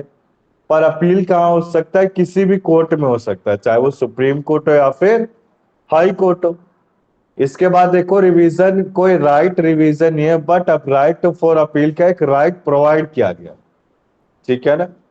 अब इसके बाद देखो, हाई कोर्ट का एक पावर है, वो डिस्क्रेशनरी यानी कि चॉइस है, या तो पेनेबल प्रोविजन प्रोवाइड दे सकता है या फिर इम्प्रिजनमेंट दे सकता है। पेनल्टी भी दे सकता है, इम्प्रिजनमेंट, कुछ भी दे सकता है, डिस्क्रिशनरी। डिस्क्रिशन हमने पढ़ा था एलएलबी फर्स्ट ईयर में। डिस्क्रिशन का मतलब क्या था कि चॉइस है, मर्जी है।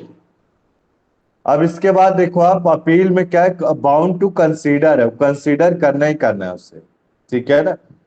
मतलब रिवीजन में क्या है, आपको जजमेंट दी भी जा सकती है, नहीं भी दी जा सकती है, बट अपील में क्या आपको जजमेंट दी जाएगी। इसके बाद देखो आप, ये आपका जुरिडिक्शन में होता है, ये आपका क्वेश्चन ऑफ लॉ फैक्ट में होता है अपील। यहां तक क्लियर है बेटा, अपील और रिवीजन आ गया।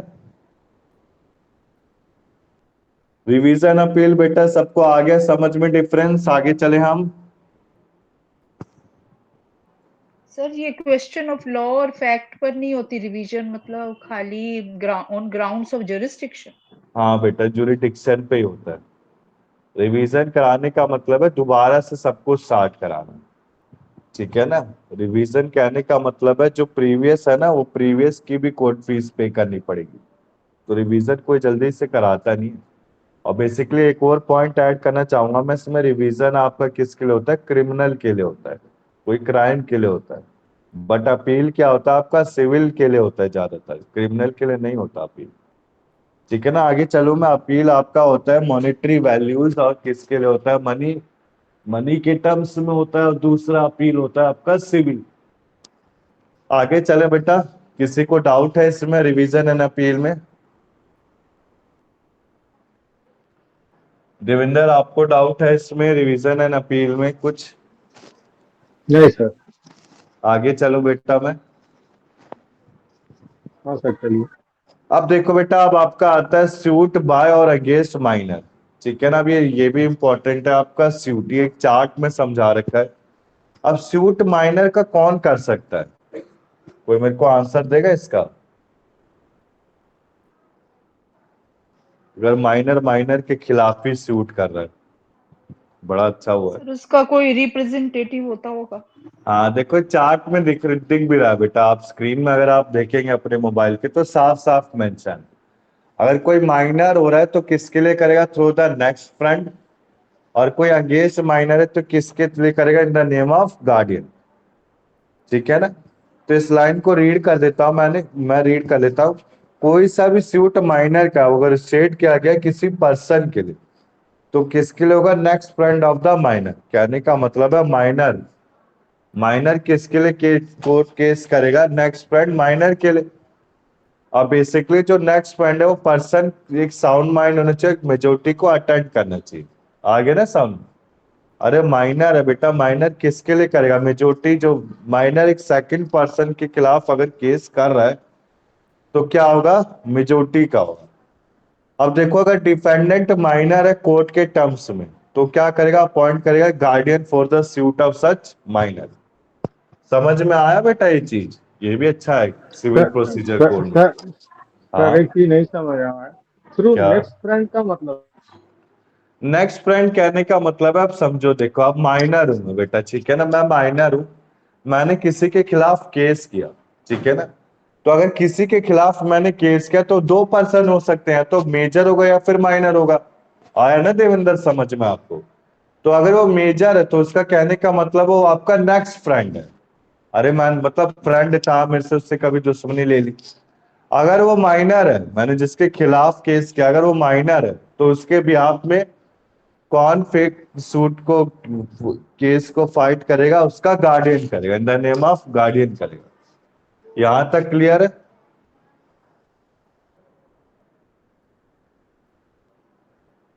यहां तक क्लियर है बेटा? कहने का मतलब है बाय माइनर किसके थ्रू कर सकता है, थ्रू नेक्स्ट फ्रेंड, और against minor in the name of guardian. आगे चलो बेटा, मैं बताओ देवेंद्र, सीमा, भगवती। सर ये बात समझ नहीं आई कि वो फ्रेंड क्यों होना चाहिए और वो गार्जियन क्यों होना वो चाहिए। अरे, गार्डियन क्यों नहीं होना चाहिए? अगर माइनर अरे है तो उसका गार्डियन, गार्डियन कोई होगा। हाँ हाँ, तो देखो फ्रेंड क्यों आप, लिए? ये थोड़ा फ्रेंड मेरे। कहने का मतलब है, देखो आप समझो इस बात को, कोई सा भी सूट माइनर का है, अगर उसके नाम पे किसी पर्सन कोई कर रहा है तो कौन होगा, ठीक है ना, उसका दूसरा दोस्त होगा माइनर का।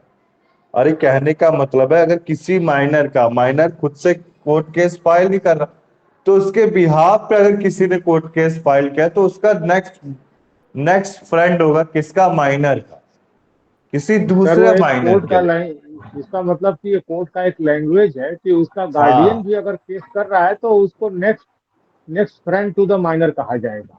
या हाँ फिर इसका ये मतलब हो सकता है ना सर हाँ कि कोई भी पर्सन कर सकता है, अगर वो केस कर रहा है, माइनर केस कर रहा है तो उसके बिहाफ पर कोई भी कर सकता है, लेकिन हाँ, वो अगर उसका फ्रेंड अगेंस्ट ही कर रहा है तो वो कहलाएगा, वो गार्डियन उसका होना चाहिए। पेरेंट्स भी हो सकता है, हाँ फ्रेंड ही उसका कहलाएगा पेरेंट्स वो। हो सकता है और फ्रेंड कहलाएगा कोर्ट के लैंग्वेज में।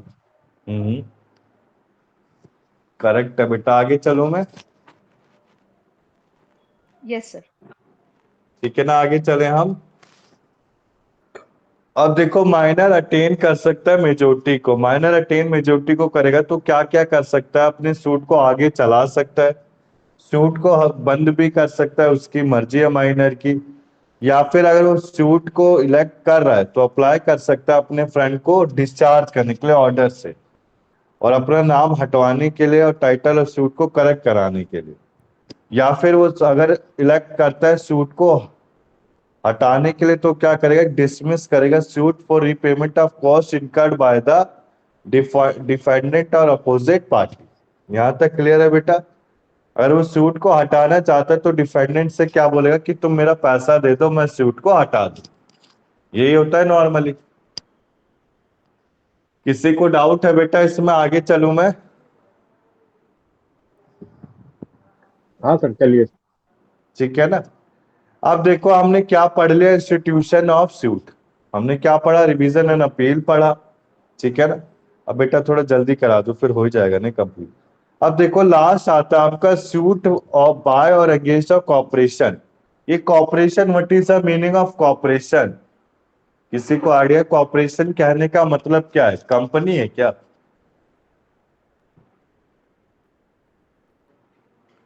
बताओ बेटा what is the meaning of corporation? Sir कोई फर्म होगी या कोई कंपनी होगी? कंपनी बेटा, company. Corporation is a person which is a artificial person, ठीक है ना, जिसको हम छू देख नहीं सकते, whether it is partnership firm, LLP, ठीक है, कंपनी। तो कॉपरेशन क्या हो सकता है आपका, फर्म, कंपनी और एलएलपी तीनों हो सकते हैं। तो इसमें देखो प्लीडिंग कौन कर सकता है, देखो आप ध्यान से समझेंगे किसके बिहाफ पे होगा, सेक्रेटरी, डायरेक्टर या फिर principal officer of corporation. Of service और सम्मन, सम्मन किसको प्रोवाइड किया जाएगा, मैंने पढ़ा भी रखा है आपको, या तो secretary, director of other, principal officer of corporation को दिया जाएगा, या फिर एक रजिस्टर्ड एड्रेस पे क्या प्रोवाइड कर दिया जाएगा, उसका लेटर प्रोवाइड किया जाएगा, मतलब एक सम्मान प्रोवाइड किया जाएगा। ठीक है बेटा, यहां तक क्लियर है? या फिर उस प्लेस पे क्या जाएगा जहां पे उसका बिजनेस कैरीज कर रहा है, स्टैब्लिश कर रहा है। ठीक है बेटा, तो सूट बाय और अगेंस्ट ऑफ कॉपरेशन हमने कवर अप कर लिया। सूट कौन कर सकता है, सेक्रेटरी, डायरेक्टर, प्रिंसिपल ऑफिसर कर सकता है। किसके खिलाफ सम्मन क्रिएट किया जाएगा, सम्मन क्रिएट किया जाएगा सेक्रेटरी, डायरेक्टर और other principal of other corporation के लिए। या फिर अगर उसका रजिस्टर्ड ऑफिस है वहां पे एक लेटर प्रोवाइड कर दिया जाएगा रजिस्टर पोस्ट के हिसाब से। और अगर कोई रजिस्टर्ड ऑफिस नहीं है तो जहां कॉपरेशन अपना बिजनेस को चला रहा है वहां पे पोस्ट कर दिया जाएगा। क्लियर है बेटा? डाउट इसमें है किसी को? डाउट बता दो अभी मुझे।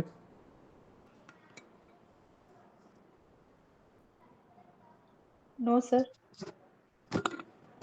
देवेंद्र आपको डाउट है? नहीं सर। ठीक है ना। अब देखो आप, अब आता है आपका, एक तो बच्चे परेशान कर देते हैं, बोल भी रखा है संडे क्लास होती तब भी परेशान करेंगे।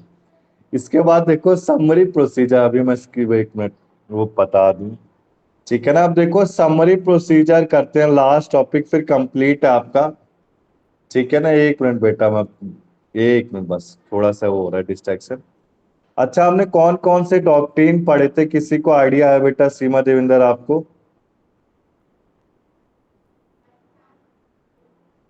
कौन कौन से डॉक्ट्रिन किए थे हमने? सर अभी तो दो बताया ना वही सर। याद आ रहा है। रेस सब कौन से दो किए जुडिका थे? सब और रेस सब जुडिस है सर, रेस जुडिकाटा। जुडिकाटा। हाँ, वेरी गुड। और हमने रिवीजन, अपील और रिव्यू भी किया था बेटा, याद है आपको? मतलब अभी तक हमने सिविल प्रोसीजर कोड में क्या क्या कवर अप कर लिया?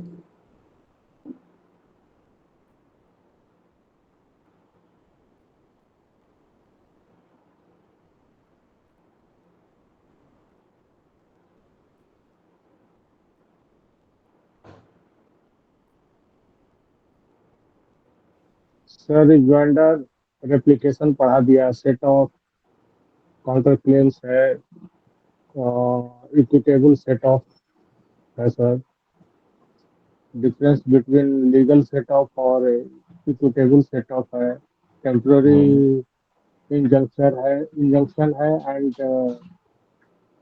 इंटरलोकुटर ऑर्डर है, अपील, डिफरेंस, रिव्यू, हम्म। रिवीजन है सर। ठीक है। अब देखो, आप सॉरी बेटा उसके लिए, ठीक है ना, अब आ जाता है कॉल, समझा करो बात को, ठीक है ना। अब देखो समरी प्रोसीजर क्या होता है। समरी प्रोसीजर आपका किस में? ऑर्डर 37 में, ठीक है ना। अब देखो समरी प्रोसीजर में क्या होता है, ऑब्जेक्ट और समरी प्रोसीजर क्या मतलब, what is the meaning of summary procedure है क्या एक तरह से? किसी को नॉलेज है इसके बारे में? लास्ट है बेटा, फिर फिनिश है आपका, फिर एक सर लिमिटेशन है ये वो। छोटे मोटे जो पैटी क्राइम्स वो होते होंगे, झगड़े। तो आपको देवेंद्र आइडिया है इसके बारे में कुछ?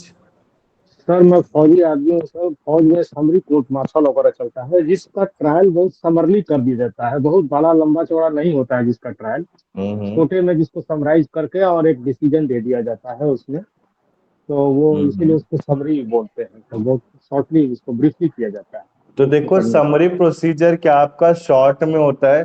The object of summary procedure is to prevent unreasonable objection by a defendant. अब बेसिकली जो डिफेंडेंट और अनटाइटल ने डिफेंड करने के लिए सूट के, ठीक है। ये जो लीव है आपका ग्रांटेड नहीं किया जाता। कब नहीं किया जाता? सबसे पहले देखो, कोर्ट ने just just court is satisfied कि फैक्ट डिस्क्लोज्ड डिपेंडेंट से वो सब्सिस्टेंट डिफेंस को नहीं इंडिकेट कर रहा, ठीक है। या फिर कोई अमाउंट क्लेम्ड है प्लांटिव से और एडमिट कर रहा है कि वो डिपॉजिट नहीं है उसके द्वारा, या फिर कोई बिल ऑफ एक्सचेंज, हुंडी, प्रोमिसरी नोट के लिए अप्लाई है, या कोई डेप्ट लिक्विडिटी डिमांड है मनी पेबल में बाय डिफेंडेंट एक राइज कर रिटर्न कॉन्ट्रैक्ट का। इसके बाद देखो समरी सूट आपका ब्रॉट हो सकता है कब? Within the 1 year from the date on which the डेप्ट बिकेम ड्यू एंड पेबल, ठीक है। अब इसमें कब तक हो सकता है लिमिटेशन? ये देख लो बेटा एक बार, जो पिछली क्लास में एब्सेंट थे, लिमिटेशन का पीरियड होता है 3 इयर्स होता है, ठीक है ना। मैं आपको एक पीडीएफ क्लास के एंड में एक पीडीएफ प्रोवाइड कर दूंगा, ठीक है ना। उस पीडीएफ में मेंशन है कि किस केस के लिए कितना लिमिटेशन पीरियड है। उसको पेपर जब देने जाओगे या फिर आप एडवोकेट बन जाओगे तो पीडीएफ आपका आगे यूज हो गई होगा, ठीक है ना। तो यहाँ तक क्लियर है बेटा? किसी को डाउट है? बेसिकली अब लास्ट रह गया जो रूल है समरी प्रोसीजर का अप्लाई एप्लीकेबल है फॉलोइंग कोर्ट्स के लिए: हाई कोर्ट के लिए, सिविल कोर्ट के लिए, स्मॉल कोर्ट के लिए, ठीक है ना, अदर कोर्ट के लिए जिसमें हाई कोर्ट रिस्ट्रिक्ट कर सकता है ऑपरेशन का। यहाँ तक क्लियर है बेटा समरी प्रोसीजर? किसी को डाउट है इसमें? देवेंद्र, भगवती, देवेंद्र, सीमा, आपको डाउट है? No sir. नहीं, आगे चलूं मैं अब? Yes sir. अब देखो ये आपका लास्ट था बेटा। मैं हमने इस टॉपिक में क्या क्या कवर अप किया सिविल प्रोसीजर कोर्ट में फिर से बताता हूँ, 5 मिनट है, फिर मैं लिमिटेशन स्टार्ट कर देता हूँ, ठीक है ना। सिविल प्रोसीजर कोड के अंदर एक लिमिटेशन एक्ट भी आता है, ठीक है ना। तो लिमिटेशन एक्ट ज्यादा बड़ा नहीं है, 15-20 मिनट का ही लेक्चर है बस। फिर बेटा क्या होगा ना, आज ही खत्म हो जाएगा, बात को समझो आप। फिर मेरे लिए 4 बुकें पेंडिंग रहेगी। आपकी 4 बुकें कौन से? टैक्सेशन लॉ जो ऑप्शनल है, दूसरा बेटा कौन सा है? क्रिमिनल प्रोसीजर कोड, फिर है जूरी प्रिडिक्शन है लीगल थ्योरी, ठीक है ना, फिर लास्ट है इंटरप्रिटेशन ऑफ स्टैट्यूट्स। अब मुझे आप बेटा बता दो क्या करना है नेक्स्ट क्लास से? क्रिमिनल प्रोसीजर कोड कराना है कि क्या कराना है, लीगल थ्योरी करानी है? देखो जो एलएलबी सेकेंड ईयर के स्टूडेंट होते हैं उनके दो दो सब्जेक्ट ऐसे हैं जो उनको सबसे घटिया लगते हैं, सबसे बेकार लगते हैं। क्योंकि वो पूरा का पूरा थ्योरी ही है। कौन सा? एक तो ज्यूरिस्डिक्शन है, लीगल थ्योरी, और इंटरप्रिटेशन ऑफ स्टैट्यूट, यानी कि स्टार्टिंग से आपका जब स्टार्ट हुआ कॉन्स्टिट्यूशनल लॉ तो क्या क्या चीजें आई, वो सारा इंटरप्रिटेशन ऑफ स्टैट्यूट। तो आप बता दो बेटा, नेक्स्ट क्लास में क्रिमिनल प्रोसीजर कोड करा दूं? 2 क्लासों में ही हो जाएगा कवर अप ये। सर ये इंटरप्रिटेशन के बारे में थोड़ा बता देना, हो हमें इसका वो तो एबीसी मैं भी नहीं कराऊंगा पता। बेटा, वो टेंशन मतलब मैं सारी चीजें कराऊंगा, बट मैं आपसे पूछा हूँ नेक्स्ट क्लास में कौन सा टॉपिक स्टार्ट करूं, ठीक है ना? यही कर दीजिए sir, interpretation of actually statutes. क्या है ना, जो लीगल थ्योरी है ना ज्यूरिस्डिक्शन, उसके मुझे एक एग्जैक्ट नोट्स नहीं मिल पा रहे बेटा, ठीक है ना? नोट्स तो है मेरे पास, ऐसा नहीं, बट उसके मिल नहीं पा रहे हैं, तो खुद बनाऊंगा मैं, कोई नहीं, खुद ही बना दूंगा। 1 हफ्ते का टाइम है मेरे पास अभी, उसमें बढ़ा दूंगा वर्ड फाइल में। अब देखो, अब ये आपका आ गया ना बेटा, हमने आपकी सिविल प्रोसीजर कोड में क्या क्या कवर अप किया, मैं फिर से बता देता हूँ। डिग्री क्या होता है, जजमेंट क्या होता है, एफिडेविट का मीनिंग क्या था, फिर इसके बाद हमने पढ़ा क्या होता है आपका रिजॉइंडर, रिप्लिकेशन क्या होता है, what are the different types of appeal को पढ़ा। डिफरेंट टाइप ऑफ अपील में आपका अपील फ्रॉम ओरिजिनल डिग्री था, सेकंड अपील था, सेकंड अपील के बाद अपील फ्रॉम ऑर्डर था जो डिफेक्ट के लिए था, फिर लास्ट आपका appeal to the supreme court, ठीक है बेटा? उसके बाद हमने टॉपिक कुछ पढ़े छोटे छोटे से, सेट ऑफ काउंटर क्लेम और सेट ऑफ काउंटर क्लेम और इक्विटेबल सेट ऑफ, ठीक है? उसके बाद हमने पढ़ा बेटा रिवीजन क्या होता है, रिव्यू क्या होता है, रेफरेंस क्या होता है, difference between appeal and revision को भी गो थ्रू हमने अच्छे से पढ़ा, उसको कवर अप किया। उसके बाद पढ़ा बेटा हमने इंस्टीट्यूशन बाय किससे, माइनर से, कि कोर्ट केस अगर कोई माइनर करता है तो उसके बिहाफ पे कौन कर सकता है, या फिर कोई कोर्ट केस कॉपरेशन से हो रहा है तो उसके बिहाफ पे कॉपरेशन में किसके किसके किसके द्वारा, मतलब किसके बिहाफ पे किया जाएगा, सेक्रेटरी, डायरेक्टर या फिर प्रिंसिपल ऑफिसर से किया जाएगा, कहाँ किया जाएगा, किसको पोस्ट किया जाएगा, रजिस्टर्ड ऑफिस पे किया जाएगा, अगर रजिस्टर्ड ऑफिस में तो कहाँ पे किया जाता था, जहां पे बिजनेस कैरीज होता था। यहां तक क्लियर है बेटा? इसके बाद हमने लास्ट टॉपिक पढ़ा समरी प्रोसीजर। इस टॉपिक में किसी को डाउट है बेटा? सीमा, इजी टॉपिक था, कठिन नहीं था ये, बताओ बेटा सीमा, नहीं डाउट था सर, इसमें? नो इजी सर, था ना आगे ये? चलिए। हाँ जी। ये इजी था, इसी के लिए मैंने पहले इजी करा दिया। अब देखो आपका क्या स्टार्ट करा रहा हूं मैं, अब कर दे हम स्टार्ट लिमिटेशन एक्ट, ठीक है ना? क्या स्टार्ट करेंगे? Limitation act. 1 मिनट बस। हाँ, ये देखो बेटा, ये दूसरा पीडीएफ है देवेंद्र, इसको है ना आप खुद से कर लेना। मैंने ये जो पार्ट थे ना ये वाले, मैंने यहाँ तक करा दिया था, मैं दिखा देता हूँ एक बार पिछली क्लास में, क्योंकि मिक्की ने हमें बोला था कि सर करा दो, तो मैंने कहा ठीक है करा देता हूँ। तो इसमें मैंने आपको कहाँ तक करा दिया था, यहाँ तक करा दिया था, यहाँ से आप सूट तक करा दिया था। तो बेसिकली बेटा वो पूरा सिमिलर ही है, ऐसे टेंशन मत लेना कि मैंने कोई डिफरेंट टॉपिक आपको दिया है, सब कुछ सिमिलर है इसमें, बस एक बार रीड करना है। सपोज अगर आपको नहीं आता है समझ में कोई टॉपिक तो मुझे बता देना, मैं फिर से करा दूं, ठीक है ना बेटा? तो मैं क्या इसको दे सकता हूँ आपको करने के लिए? सर ये दे क्या है? दीजिए सर, देना तो है ही है सर। दे दूंगा मैं, ठीक है ना? ये वर्ड फाइल में मैंने क्रिएट किया था बेटा, ठीक है ना? सर ये कौन अब सा टॉपिक है? ये बेटा वही सिविल प्रोसीजर कोड है। अब देखो, ये सीमा आप मुझसे पूछ रहे थे ना कि सर ये फर्स्ट अपील, सेकंड अपील याद है अच्छा, आपको? तो ओके मैंने सर, आपको इसकी क्या कहा डिटेल था, है। मैं एक, हाँ डिटेल है, मैंने क्या कहा था, एक नोट्स दूंगा, मैंने दे रखा है आपको, आपके पास पहुंचा हो, एक बार चेक कर लो आप। नहीं सर, ये डिटेल अच्छा, पता नहीं सर। देखो देखो देखो, 1 मिनट, स्टार्टिंग से देखो, आप पहुंचा होगा आपके पास, प्रोसीजर सिविल ट्रायल का, ठीक है ना? ये जब लोग एडवोकेट बन जाते हैं तो ये पढ़ते हैं ये चीजें, ठीक है ना? तो मैंने उन्हीं से निकाला है। ये जल्दी मिलते नहीं है बेटा ऐसे नोट्स, मुझे बस एक लीगल चोरी में दिक्कत हो रही है, पर कोई नहीं, मैं उसको बना दूंगा, अभी है हमारे पास टाइम। तो यहाँ पे डाउट है बेटा देवेंद्र? इसको मैं आपको छोड़ दूं आपको करने के लिए, आप कर दोगे इससे?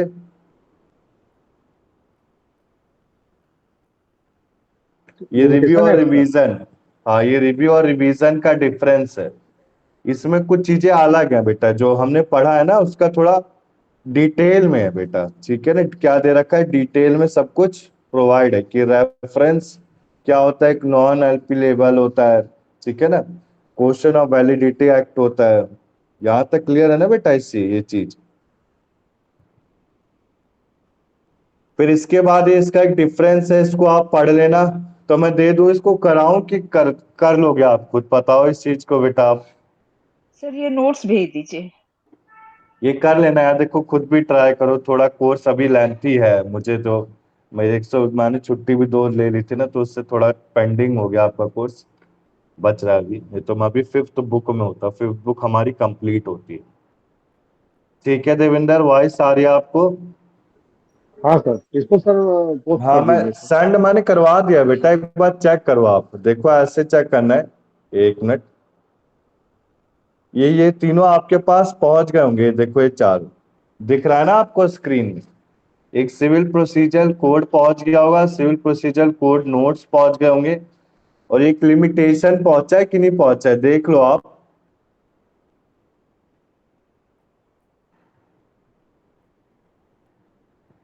पहुंचा है बेटा कि नहीं पहुंचा है सबके पास?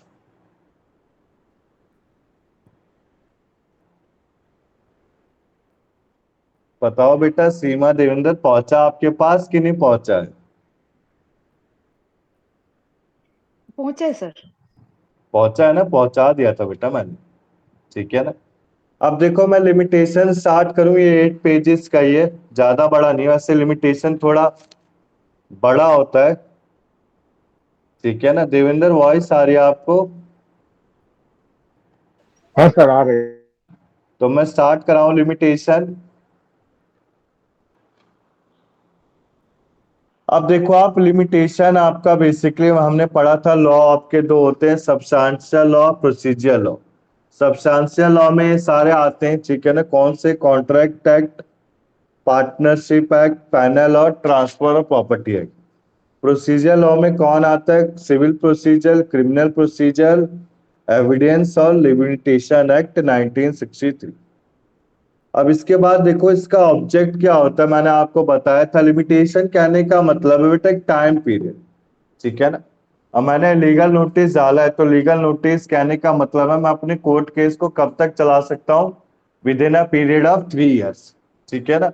3 सालों तक मैं क्या चला सकता हूँ, अपने कोर्ट केस को चला, मतलब कोर्ट केस के लिए अप्लाई कर सकता हूँ, कब तक, with in the period of 3 years, ठीक है ना।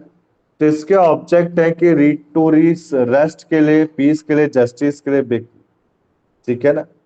अब इसमें कुछ इंटरेस्ट दे रखा है स्टेट का कि there should be end to the litigation, होना चाहिए कि लॉ विजिलेंट होना चाहिए, कोई no one who slips his right, कोई भी स्लिप नहीं कर सकता अपने राइट के लिए। अब इसके बाद देखो इसका कुछ ग्राउंड प्रोवाइड किया गया है कि एक लॉन्ग डॉर्मेंट क्लेम, ये बस 5 मिनट में हो जाएगा, फिर दूसरा पीडीएफ दिखाता हूं मैं। एक लॉन्ग डॉर्मेंट क्लेम होना चाहिए क्रूरलिटी के लिए, ठीक है ना। इसमें जस्टिस इन देम में एक डिफेंडेंट लॉस्ट एविडेंस को किसके लिए, स्टेल क्लेम को डिस्प्रूव करने के लिए। लास्ट में देखो आप, एक पर्सन एक कॉज ऑफ एक्शन प्रोवाइड करेगा किसके लिए, रीजनेबल डिलीजेंस के लिए। अब इसका मैंने प्रिंसिपल देखो आप, कंटेंट डिले कहने का मतलब एक मैरिज के लिए, स्लाइट इनजस्टिस, कोई डिले नहीं होना चाहिए, ऑप्शनली डेलिबरेटरी के लिए, जो जुडिशरी आपका रिस्पेक्टेड होना चाहिए, क्योंकि वो क्या करता है, आपका इनजस्टिस को रिमूव करता है, या फिर एक्सपर्टेशन। अब इसके बाद देखो सफिशिएंट कॉज, अभी सफिशिएंट कॉज कहने का मतलब क्या है, what is the meaning of sufficient cause, समझेंगे हम। सफिशिएंट कॉज क्या होता है, बेसिकली कॉज ऑफ एक्शन होता है। कॉज ऑफ एक्शन कहने का मतलब है आप कोई कोर्ट केस को फाइट कर रहे हो, ठीक है ना, तो किसके लिए कर रहे हो, किसी कॉज ऑफ एक्शन के लिए। अब जो कॉज ऑफ एक्शन है आपका, वो सफिशिएंट कॉज के अंडर आता है, ठीक है ना। तो एग्जांपल पढ़ते हैं कि सफिशिएंट कॉज आपका अराइज क्यों किया जाता है। सबसे पहले देखो आप, सफिशिएंट कॉज अराइज क्यों किया जाता है। सबसे पहले आता है कोई मिस्टेक हुआ है, bonafide mistake of counsel. Bonafide यानी कि करेक्ट मिस्टेक, करेक्ट मिस्टेक किसकी हुई, काउंसिल की। एक रॉन्ग एडवाइस प्रोवाइड की गई एडवोकेट के, तो एक सफिशिएंट कॉज का एग्जांपल। मिस्टेक ऑफ लॉ है, wrong practice of high court किया जा रहा है, इम्प्रिजनमेंट और इलनेस ऑफ पार्टी की जा रही है, या फिर टाइम है सर्टिफाइड कॉपीज को कलेक्ट करने का। यहां तक क्लियर है? अब इसके बाद देखो, लीगल डिसेबिलिटी कहने का मतलब है कि एक पर्सन एंटाइटल है टाइम के लिए जिसमें प्रिस्क्राइब पीरियड को रिकॉग्नाइज किया जाएगा। कब? जब आपकी डिसेबिलिटी खत्म हो जाएगी। और डिसेबिलिटी आपकी डेथ ऑफ पर्सन तक कंटिन्यू रहती है। जब पर्सन डिसेबिलिटी में डाई होता है तो उसकी डिसेबिलिटी भी खत्म हो जाती है उसके पीरियड के साथ। यहां तक क्लियर है बेटा? किसी को डाउट है? देवेंद्र, आपको डाउट है इसमें? नो बताओ सर। देवेंद्र। वॉइस आ रही किरण? आपको इसमें डाउट है?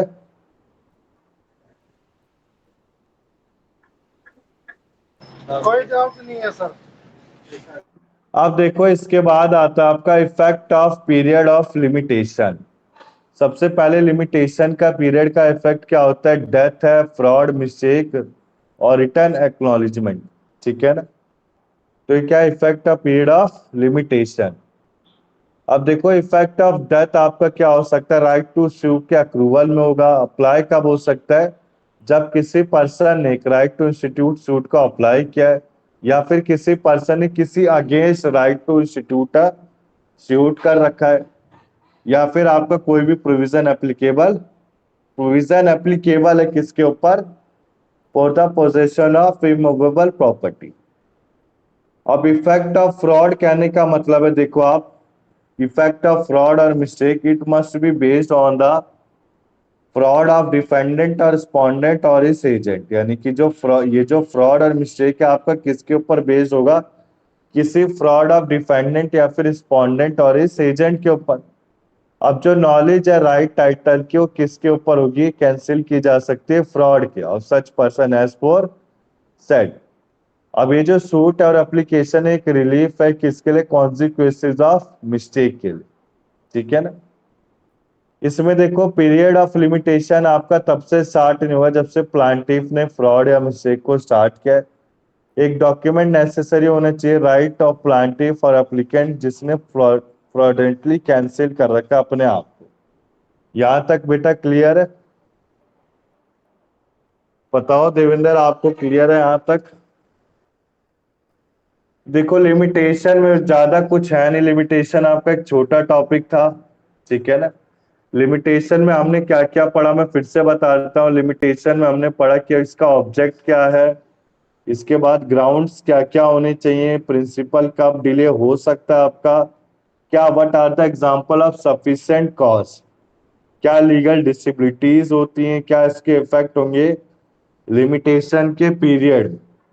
इसके बाद देखो आप, लास्ट इसके बाद आता है आपका इफेक्ट ऑफ डेथ क्या है, इफेक्ट ऑफ फ्रॉड और मिस्टेक क्या है। ठीक है ना? तो यहां तक क्लियर है आपको देवेंद्र? कोई डाउट है इसमें? अब पूरा पढ़ेंगे तब पता चलेगा। ठीक है ना? देखो, लिमिटेशन आपका एक छोटा टॉपिक है, इसमें कुछ था नहीं। अगर सपोज कुछ रहता है, ठीक है ना, एक और पीडीएफ देखता हूं मैं इसकी। अगर कुछ रहता है तो मैं कराता हूँ। मैंने आपको बोला था एक चार्ट दिखाता हूँ, 1 मिनट रुको आप, चार्ट में दिखा देता हूँ। इसमें डाउट तो नहीं है ना बेटा आपको?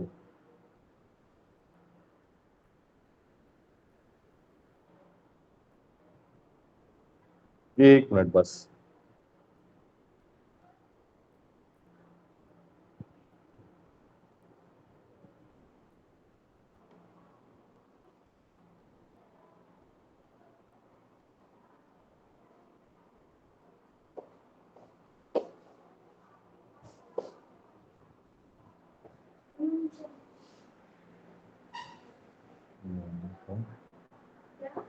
क्या नाम है आपका? अच्छा, एलएलबी के लिए। अच्छा अच्छा, अभी क्लास नहीं बेटा, 2 बजे से होगी आपकी स्टार्ट। हाँ, एक बार पूछ लो आप। 1 मिनट बेटा बस।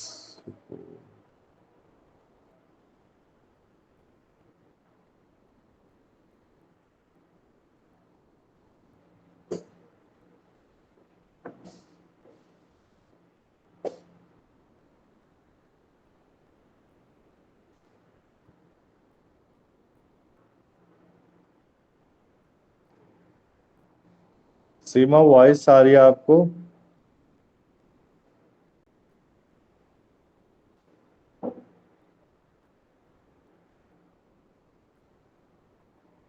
यस सर, सॉरी सर, मैं कोई आ गया था, मुझे थोड़ा सा जाना पड़ कोई नहीं, गया। मैं समझता हूँ बेटा, संडे वाला दिन होता है। हाँ ठीक है ना? जी, हाँ जी सर, हाँ जी देखो सर, आप, सॉरी।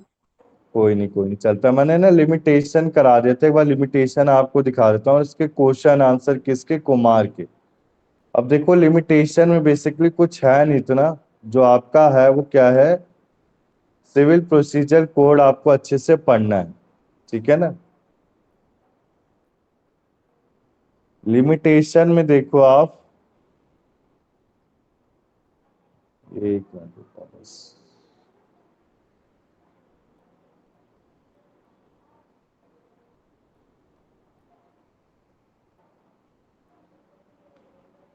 रुको कोई नहीं।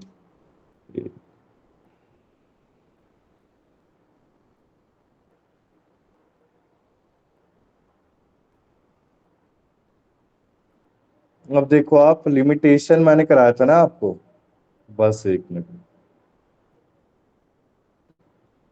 देखो आप, लिमिटेशन मैंने यहाँ पे करा दिया बेटा। ठीक है ना? ये लिमिट आप जब तक गए थे तो 5 मिनट का टॉपिक था, ज्यादा बड़ा है नहीं। इसको आप पढ़ लोगे सीमा, हाँ जी सर, लिमिटेशन है। करवा दिया करवा, आपने सारा? हाँ करवा भी दिया बेटा, 8 पेजेस का था। चलो फिर से करा देता हूँ। लॉ में कोई बात देखो नहीं सर, मैं पढ़ सब्सटेंशियल लूंगी। लॉ, एक बार देख लो आप ऑब्जेक्ट क्या है इसके। ठीक है? काउंट ग्राउंड्स फॉर एक्ट के इसके ऊपर एप्लीकेबल है। जो थ्योरेटिकल पार्ट है ना लिमिटेशन में, उसमें यही है बेटा। ठीक है ना? अगर आप कोई नोट्स निकालते हैं अपनी तरफ से भी तो आपको यही मिलेगा। मेरे को ये अच्छा मिला, मतलब काफी छोटा था तो मैंने इसको करा दिया। एग्जाम्पल ऑफ सफिशिएंट कॉज क्या क्या होते हैं, किसकी वजह से एक सफिशिएंट कॉज होता है, लीगल डिसेबिलिटी क्यों होती है, क्या एक्सेप्शंस है उसके, क्या इफेक्ट होगा पीरियड ऑफ लिमिटेशन में, क्या इफेक्ट ऑफ डेथ है, क्या इफेक्ट ऑफ फ्रॉड और मिस्टेक है। ठीक है ना? अब इसके बाद देखो आप, अब मेरे को क्या दिखाना है, एक मिनट। हाँ, ये प्रोवाइड करना है ना बेटा आपको, सिविल प्रोसीजर कोड के क्वेश्चन आंसर। हाँ यस जी सर। सर, हाँ जी। तो सिविल प्रोसीजर कोड मैंने कंप्लीट करा दिया है। इजी टॉपिक था, इतना कठिन नहीं था सिविल प्रोसीजर कोड। इसी सिविल प्रोसीजर कोड के अंदर आपको क्या मिलेगा, इसका बेटा प्रिंट निकाल के ना सॉल्व कर दिया करो आप। ठीक है ना? इसी से क्वेश्चन आपके जनरली ज्यादा एमसीक्यू बनते हैं और क्वेश्चन अच्छा भी है। यहाँ तक क्लियर है ना? ये एक्सपर्ट के जो टीचर्स हैं उन्होंने क्रिएट किया है और काफी अच्छा क्वेश्चन है। अभी मैं फर्स्ट ईयर ओके की भी सर, आप क्लास ले भेज रहा हूँ। दीजिए, हाँ जी। हाँ, फर्स्ट ईयर की क्लास ले रहा हूँ, तो फर्स्ट ईयर में प्रोवाइड कर रहा हूँ ना, अभी से मैंने प्रोवाइड करना स्टार्ट कर दे। पिछली बार तो मुझे क्लास के एंड में मिला था एकदम जुलाई में, तो मैं क्या करता हूँ, एक टॉपिक जैसे एक बुक कंप्लीट हुई तभी प्रोवाइड कर देता हूँ। उससे क्या, बच्चा घर में बैठ के पढ़ता रहता है। तो जो फर्स्ट ईयर के बच्चे वो कह रहे थे कि जो काफी हद तक जो आपका पेपर आया था वो इसी पे बेस्ड था, तो अलग नहीं था बेटा। ठीक है ना? तो आप कर लोगे? हाँ जी सर, ये एमसीक्यूज भेज दीजिएगा। ठीक है, मैं भेज दूंगा। और एक और चीज देखनी है, एक मिनट। हमने सिविल प्रोसीजर कोड खत्म कर लिया, मुझे नेक्स्ट क्लास में बताओ क्या स्टार्ट कराना है आपका। सर बताओ जो बेटा आप क्या ठीक स्टार्ट समझे, करा है। आप बता दीजिए सर, जैसे आपको ठीक लगे। अब मैं तो सोचा था क्रिमिनल प्रोसीजर कोड करा देता बेटा, सिविल के साथ सही भी रहता है। करा दीजिए सर, हाँ जी। क्योंकि वो क्या थोड़ा सा अलग हो जाएगा ना, फिर दिक्कत हो जाएगी आपको। हाँ, आपको क्या प्रोवाइड करने थे, ये वाले। अच्छा, मैंने भेजा ही नहीं स्पेसिफिक रिलीफ का, जोड़ना, लगता है जोड़ना भूल गया मैं। कोई नहीं, देखो आप एक मिनट। ये आपको 3 चीजें प्रोवाइड होंगी। ठीक है ना बेटा? आज क्या होंगे, एक तो कुमार की क्वेश्चन बैंक, किसका, सिविल प्रोसीजर कोड का। उसके बाद जो मैंने आपको बोला था, क्या बोला था, इंपॉर्टेंट सेक्शन जो आपको पढ़ने। ये आपके लिए कंफर्टेबल है बेटा सबके लिए? बताओ देविंदर। Yes sir. वॉइस आ रही है देविंदर आपको? हाँ सर, आ रही है सर। तो स्क्रीन में दिख रहा है आपको? हाँ दिख रहा है सर। दिख रहा है ना बेटा? तो ये क्या करना है, इंपॉर्टेंट सेक्शन करने किसके, ट्रांसफर ऑफ प्रॉपर्टी एक्ट के, ठीक है ना। तो इसको पढ़ के जाना है। याद है ना कि सेक्शन नंबर पूछ रहे थे आपसे कि क्या सेक्शन किससे रिलेट करता है, तो मैंने आपके लिए प्रिपेयर किया। उसका प्रिपेयर अब मिल नहीं रहा मुझे, उसको बनाना पड़ेगा लगता है पीडीएफ। चलो क्लास के एंड में बना के दे दूंगा मैं, ठीक है। सेल का है और स्पेसिफिक रिलीफ का है, ठीक है ना। तो देखो important section of Indian evidence act भी आपका ये रहा, एविडेंस एक्ट का है। कन्फेशन हो गया, एडमिशन, जो बेटा ब्लू में है ना उसको अच्छे से करना है। ओपिनियन ऑफ एक्सपर्ट, प्राइमरी, दिख रहा है ना बेटा ये सबको? Yes sir. ठीक है ना। तो लॉ ऑफ एविडेंस भी हमने कवर अप कर लिया था। अब मुझे किसका बनाना है? सिविल प्रोसीजर कोड का। किसका बेटा? सिविल प्रोसीजर कोड का बना के दे दूंगा। और आपका फर्स्ट बुक्स मैंने बना के रखा है, मिल नहीं रहा मुझे, एक मिनट में चेक करता हूँ। अभी किसी का डाउट है बेटा 5 मिनट में पूछ सकता है, मैं अभी चेक करके प्रोवाइड कर देता हूँ, ठीक है। सर ये सेक्शन और कोई ऑर्डर है सर?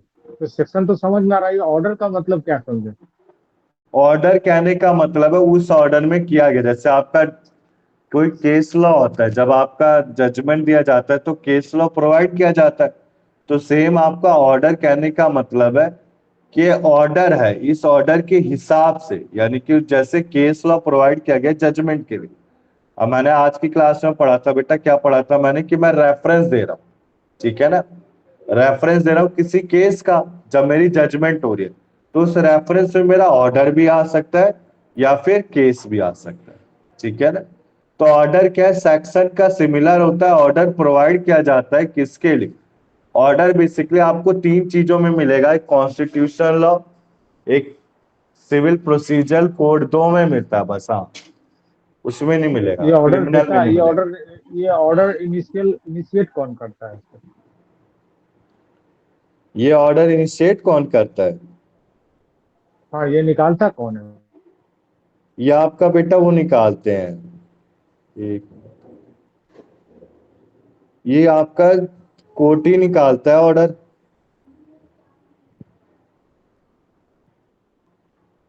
ठीक है ना। कोर्ट ही ऑर्डर निकालेगा आपका ये।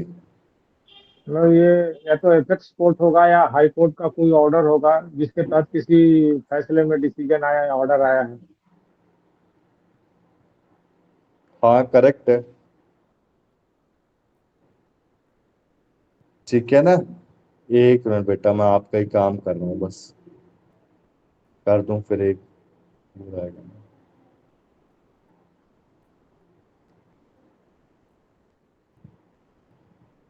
एक मिनट बस।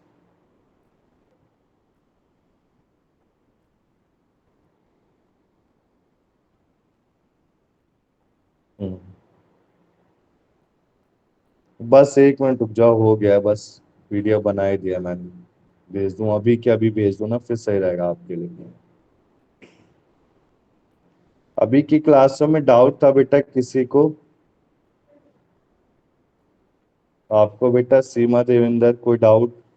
जितनी बुक कवर अप किए,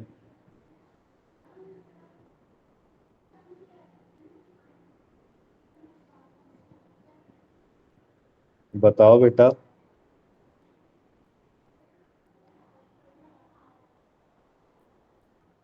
आपको कोई सर डाउट? अभी खूब ध्यान से नहीं पढ़ने का मौका मिला है सर, अभी शुरू कर दूंगा देखो सर पता है बारीकी से। देवेंद्र, एक बात कहूंगा, जो पिछले बैच के बच्चे थे ना, मैं नाम डिस्क्लोज नहीं करना चाहता, उनकी काफी बैक आई है। जो क्लास अभी ले नहीं रहे ना, जैसे मुकेश हो गया, चलो नाम ले लेता हूँ, प्रेम हो गया, तो उनकी काफी बैक आई है, इसी के लिए एक भी क्लास नहीं ले रहे। तो बैक से क्या हो, ये फर्स्ट ईयर में छट गए बच्चे, ये सेकेंड ईयर में प्रमोट ही नहीं की गए। तो आपकी चॉइस है, अगर आप पढ़ेंगे नहीं तो फिर दिक्कत हो जाएगी यार, फिर कब तक ऐसे करते रहोगे। नहीं सर, मुझे तो पढ़ना है क्योंकि मेरी थर्ड इनिंग की तैयारी है ये। किसकी तैयारी है? Third inning sir. Third inning बेटा क्या मतलब, समझा नहीं मैं आपकी बात। लाइफ का तीसरा इनिंग सर, सेकंड इनिंग चल रहा है। 30 साल नौकरी करने के बाद मैं ऑलरेडी रिटायर होकर दूसरी जॉब कर रहा हूँ, सेकंड इनिंग चल रही है मेरी। अब उसको 2-4 साल में खत्म करके कहीं और जगह जाऊंगा तो फिर थर्ड इनिंग वो लॉ के वजह से चलेगी। मेरा सही मतलब ये बात है, आपकी बात तो मैं से एग्री करता हूँ। आप तो किसी गवर्नमेंट में भी अप्लाई कर सकते हो। नहीं सर, मैं क्योंकि ऑलरेडी 57 मेरी रनिंग है सर। और हम्म मैं ऑलरेडी कारपोरेट में NHIDCL में मैं जॉब कर रहा हूँ। अभी मैं वहाँ पे असिस्टेंट मैनेजर विजिलेंस हूँ सर। हम्म वो 2-4-5 साल तक चलेगी अगर कंटिन्यू रहा, एक्सटेंशन मिलता रहा तो। उसके हम्म, बाद 60 के बाद मैं कभी पुणे में सेटल्ड होने का प्लान है, तो वहाँ क्या करूँगा? 60 के बाद तो आप पेरोल पे आ नहीं सकते। तो अगर आपके पास ये हम्म। लॉ की डिग्री रहेगी तो आप जब तक जिंदा रहेंगे कुछ ना कुछ करते रहेंगे। इसीलिए सही मैं बात इसको है, कर रहा हूँ। आई एग्री, आपकी बात से मैं एग्री करता हूँ। कभी आओ तो सेंटर में ये मिलते हैं बेटा। मैं तो उनसे मिला हूँ, भगवती हम्म। सबसे, आपसे नहीं मिला नहीं, मैंने मैं पिछले सीमा उसमें। मैडम से एग्जाम में तो सीमा मैडम से मुलाकात हुई है, भगवती ये बाकी मुनेश ये सबसे हम्म, मुलाकात हुई है। आपसे नहीं हुआ, आऊंगा सर। एक दिन आया था, दो आए थे तीन आप? एक डेढ़ महीने पहले किसी सैटरडे को गया था। लेकिन अच्छा उस दिन अच्छा। क्लास नहीं, सैटरडे को गया था तो क्लास नहीं था। हम्म तो चला आया था ऐसे ही सर, कुछ काम के लिए हम्म, गया था तो लौट आया था। फिर मिलूंगा सर आपसे। ठीक है बेटा। अब देखो लास्ट मैंने, सीमा वॉइस आ रही है आपको? यस सर, आ रही है। ठीक है ना? अब देखो मैंने ये भी प्रोवाइड कर दिया आपको, क्या देख लो एक बार, ये मैंने जल्दीबाजी में किया है। ये आपका स्पेसिफिक कॉन्ट्रैक्ट का है बेटा, ठीक है ना? इंपॉर्टेंट सेक्शन, इसको पढ़ लेना, मैंने आपके लिए निकाला है ये सब। हो सके तो इसका प्रिंट सीपीसी भी का निकाल दो। सीपीसी का डिटेल वाला भेज दिया है ना सर? नहीं, सीपीसी का डिटेल तो मैंने भेज दिया है, वो टेंशन मत लो, भिजवा रखा है पहले। अच्छा आज क्या अच्छा सर। प्रोवाइड होगा आपको? 4 चीजें प्रोवाइड होंगी, ठीक है ना? देख लो आप, ये सारे इंपॉर्टेंट सेक्शंस हैं, सब मेंशन कर रखा है, इसका पीडीएफ निकाल देना। जब पेपर है आपके करीब होंगे ना तो आपको ये यूज आएंगे बेटा, ठीक है ना? पेपर के समय तो प्रिंट पहले से निकलवा लेना आप। Transfer of property, law of evidence और स्पेसिफिक कॉन्ट्रैक्ट और सेल का निकलवाए। पार्टनर का बेटा, पार्टनरशिप जो मैंने आपको प्रोवाइड किया था ना पीडीएफ, उसमें है सब कुछ, ठीक है ना? तो डाउट है आज की क्लास बेटा फिर मैं इतनी रखूं? हाँ सर। मैंने इंपॉर्टेंट सेक्शन आपके लिए निकाला बेटा सीमा देवेंद्र, इसको पढ़ के जाना है क्योंकि सेकेंड ईयर में एग्जाम डिफिकल्ट आएंगे, मैं अभी भी कह रहा हूँ। वो सेक्शन से पूछेगा, ओके सर। पजल हो जाओगे। तो आपको क्या करना है, सिंपली एक प्रिंट कमांड देना है, प्रिंट में बस से 2 ही पेज आगे पीछे निकाल लो, हो गया। आपके लिए करा है मैंने सहूलियत, ठीक है ना? ऑफिस में जाते हो उसको लर्न करते रहो साथ साथ में, ठीक है ना? Okay sir. अब देखो आज की क्लास में इतनी रखता हूँ, नेक्स्ट क्लास में हम क्या करेंगे एक बार मैं देख लूं, नेक्स्ट क्लास में मुझे क्या कराना है। क्रिमिनल प्रोसीजर कराऊं, क्या कराऊं बेटा आप बताओ? हाँ सर, वही करा दीजिए। हाँ ना, क्योंकि सिविल कराया तो क्रिमिनल एक सिमिलर रहेगा बेटा। फिर जो लीगल थ्योरी और हुआ ना इंटरप्रिटेशन और स्टैट्यूट, उसके मैं प्रिपेयर कर दूंगा नोट्स। उसके एक्चुअली मेरे से अभी नोट्स प्रिपेयर, मुझे खुद टाइम नहीं मिल पाता ना इसी के लिए।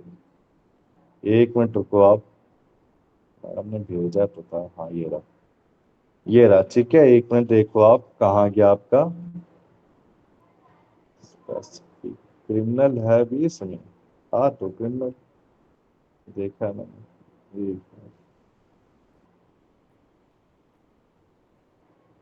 ये देखो लिमिटेशन मैंने करा दिया बेटा, ठीक? ये सिविल प्रोसीजर कोड और लिमिटेशन, इसमें आर्टिकल्स को हटाया गया है, ठीक है ना? तो आर्टिकल्स होता है लिमिटेशन में, मैंने इसको जोड़ा नहीं है। लॉ ऑफ एविडेंस हमारा हो गया, प्रॉपर्टी लॉ मैंने करा दिया, ठीक है ना?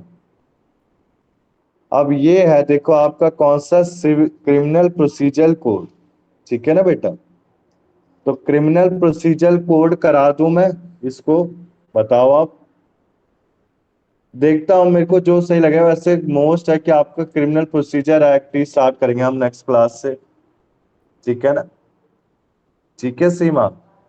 Yes sir.